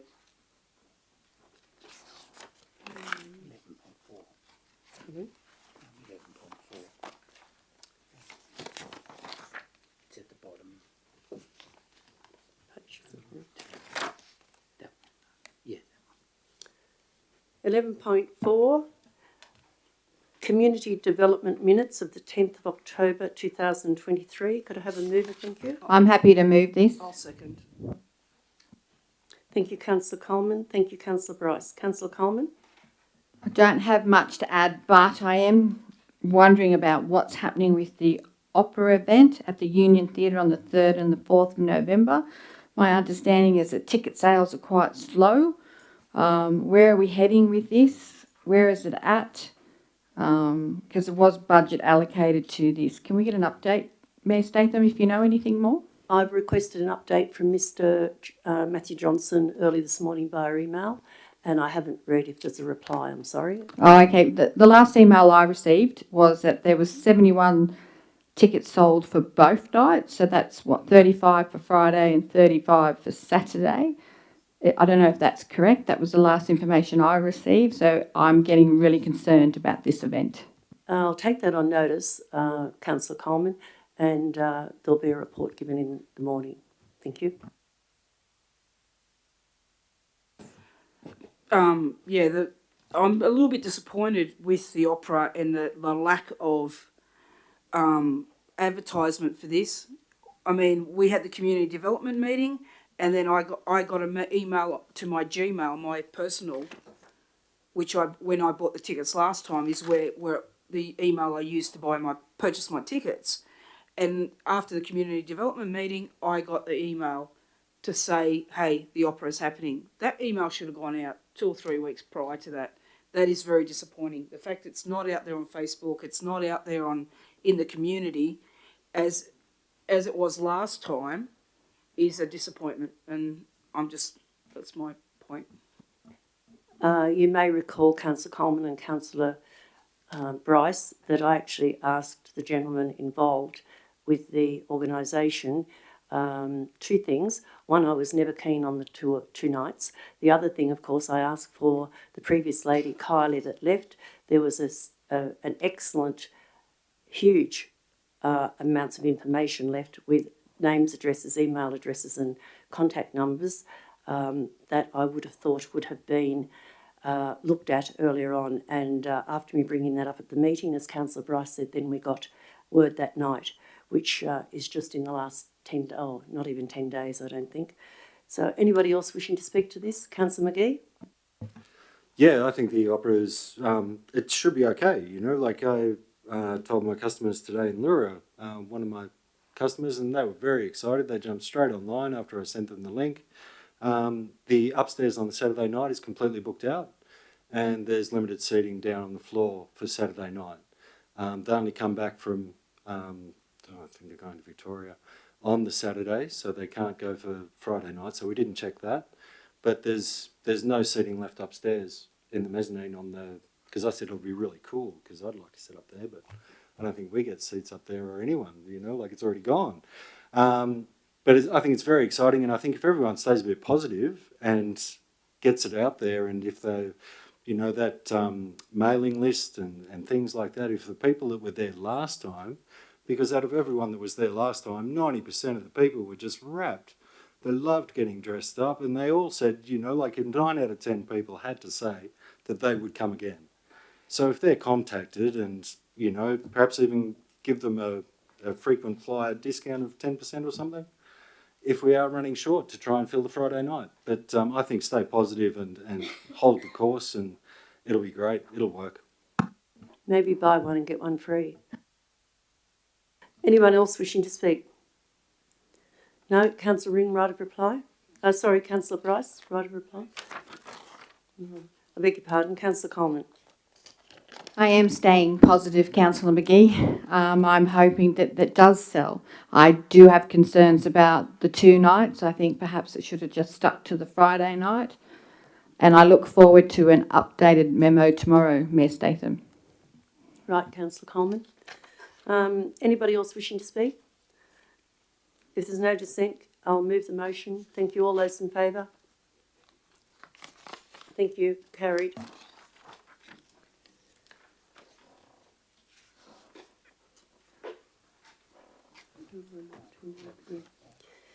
11.5, Finance Committee meeting minutes of the 10th of October 2023. Could I have a mover, please? Move it. Thank you, Councillor Ring. I'll second. Councillor Ring, would you like to speak to that? No, they're good minutes. I don't think there's any need to talk. Thank you. Councillor Bryce? If there's no dissent, I'll put the motion. All those in favour say aye. Carried. Thank you. 11.6, Sports Advisory Committee meeting minutes of the 11th of October 2023. Have a mover, thank you. I'll move. Councillor Goodwin? I'll second. Thank you, Councillor Goodwin and Councillor Bryce. Councillor Goodwin, would you like to speak to that? Yeah, Ms. Statham, just a quick one. If anyone's watching, we're still getting trouble having people nominated for Sports Star of the Year. So if anyone knows of anybody within that particular month, please let us know and we can put their names up for Sports Star of the Year. Thank you, Councillor Goodwin. Goodwin, that's excellent that you've brought that up tonight. When does the nominations close? So the nominations come up each month for Sports Person of the Month, and at the end of the year we decide on the Sports Star of the Year. There are certain categories: Junior Sports Star, Senior, Team Sports as well. Thank you, Councillor Goodwin. Councillor Bryce? This was well attended by the sporting bodies. a very good night, wasn't it? It was very well attended. We actually didn't quite fit into the room that we were put in, but it was pleasing to see so many sports represented at this meeting for a change, because at the start of my council term, we were lucky to get 4 people to come to these meetings, so it was really good. Thank you, Councillor Bryce. Anyone else wishing to speak? Councillor Coleman? Yes, please. I attended this meeting. It was well attended. I'm hoping that instead of in that room, it can be put back into the chamber, because it was really squashy. And if 1 or 2 people had COVID, then we would have all had COVID. I just want to make mention of the fact that we accepted Diane Plasder as the Sports Advisory Committee rep for the Lithgow District Netball Association. They've actually had their AGM on Thursday, and Stephanie Rochester is now the president, so perhaps we need to reach out to her, because Dee's just stepped down. In the committee, they also mentioned Get Active New South Wales grants are no longer available, which is making it difficult for children to come to sports, because, you know, cost of living is a crisis at the moment. Even that was mentioned in the Lithgow Netball Association AGM that I attended, that, you know, cost of living is really raging havoc in regards to children taking up sports. Thank you, Councillor Coleman. Anybody else wishing to speak? Yes, Mayor Stapleton. Councillor Ring? Look, through you, I don't know who the chair is, but I believe Councillor Bryce and Councillor Goodwin are both on the committee, so if I could direct the question to them. In the minutes, it talks about dwindling numbers in sports. It's not just cost, but it's also the fact we have an ageing population and a changing demographic. But has there actually been discussion within the sporting bodies to work collectively to try and get better commercial deals, as in getting better bargaining power, working as cooperatives, as all the sporting goers going, we want public liability insurance, and going out as a block and trying to seek a better deal? Or with uniforms, can they get a bulk purchasing deal done? I don't know. Has anyone ever Councillor considered Ring, that? I think we're just here to discuss the minutes tonight. I think that's something that you should probably bring up an information session. That's fair enough, but it is minuted about the dwindling numbers and the costs, and that's why I'm raising this as a question, if there are ways for them to actually work collaboratively to reduce their operating costs. I will accept that, the same as Councillor Coleman suggesting about the cutting to the funding of the children. It's vital we try and get that back for all families. Just to answer some of the questions, some of the issues too is the change of working shifts, you know, now that we're working weekends and stuff like that. That has affected the sports quite a lot, apart from, and as well as the cost of living. And say hockey as a sport has changed. We used to always play Saturday, now we play Thursdays and Friday nights. So things like that have been addressed. Public liability in a lot of sports is paid when you pay your fees to the association or to the governing sporting body that is covered in those fees. Councillor Goodwin, would you like right of reply as well? That's what I was going to say, that a lot of those costs are with that sporting association, rather than coming together as a group of people in the local area to try and leverage, cheaper materials or cheaper costs. Okay. That could happen, but... Yeah, look, I appreciate the answer. I just wanted to throw it out there just as something that could potentially be discussed down the track. Thank you. So Councillor Goodwin, is that your right of reply? Yeah, I'll put the motion. All those in favour say aye. Thank you. Carried.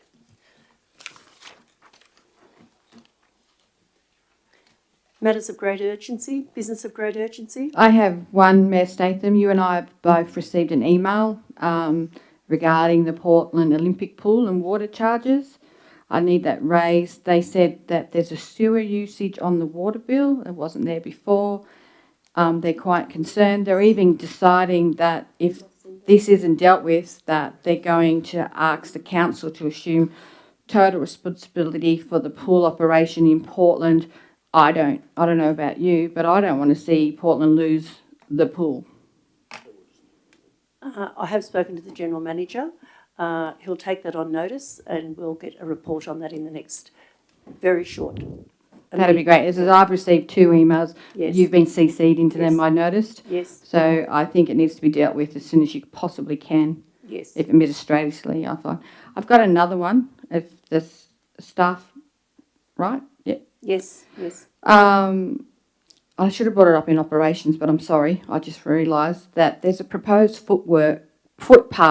driveway work, Hartley Valley Road, being proposed. We've got funding, I believe. I just need to know a little bit more about that because some residents and businesses are concerned up near the Lithgow tyre service and wondering how far it's going to go up. I'm happy for Mr Edgecombe to come back to me on that. Thanks. Mr Edgecombe will come back to you on that, Councillor Coleman. Thank you. Anybody else wishing to speak? Councillor Leslie? Yes, I've got an urgency motion. I'd like to have a report on the destruction of the ground orchids resulting from who knows what, but probably inadequate supervision when clearing the drains on Hassans Walls Reserve. Now, I defer to Councillor Marnie on just how bad this is, especially with regards to the potential actions that may be taken by the EPA. But Lithgow does have a very poor record with regards to this clearing of native vegetation. Councillor Leslie, when did that occur, please? Through this week. Between oddly enough, between last weekend and now, I'm not quite sure. But the person who has advised me is Helen Drew, and she's a fighter for our environment. So I would recommend that she get. Do you have any more information? Well, I'm recommending that you actually talk to Mrs. Drew. She knows exactly what's happened. She's visited the site. She spoke to me. She's asked me that I would raise it here at the council, and I've done so. I will take that as a matter of great urgency. I think it's important we look after the environmental issues. Mr. Edgecombe would like to speak. Thank you. Just for the record, we've dealt with this matter on a couple of different occasions regarding maintenance of the roadway. It is essential that council maintains the drains, particularly to keep them free flowing. Otherwise, there are direct threats to the stability of the roadway. Relevant legislation applicable to the maintenance of roadways gives that there is a maintenance zone, which is within a certain area of the roadway, which is inclusive of the roadside drains, which permits council to maintain. We also do have a roadside vegetation management plan, which deals with these issues as well. So it is established practice, and it's within our current guidelines.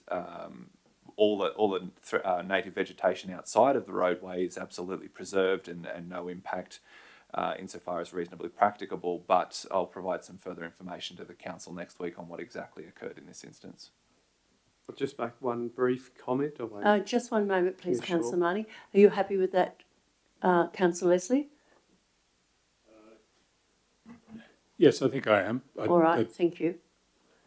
Ms. Gresham will contact you at a later date, but very soon.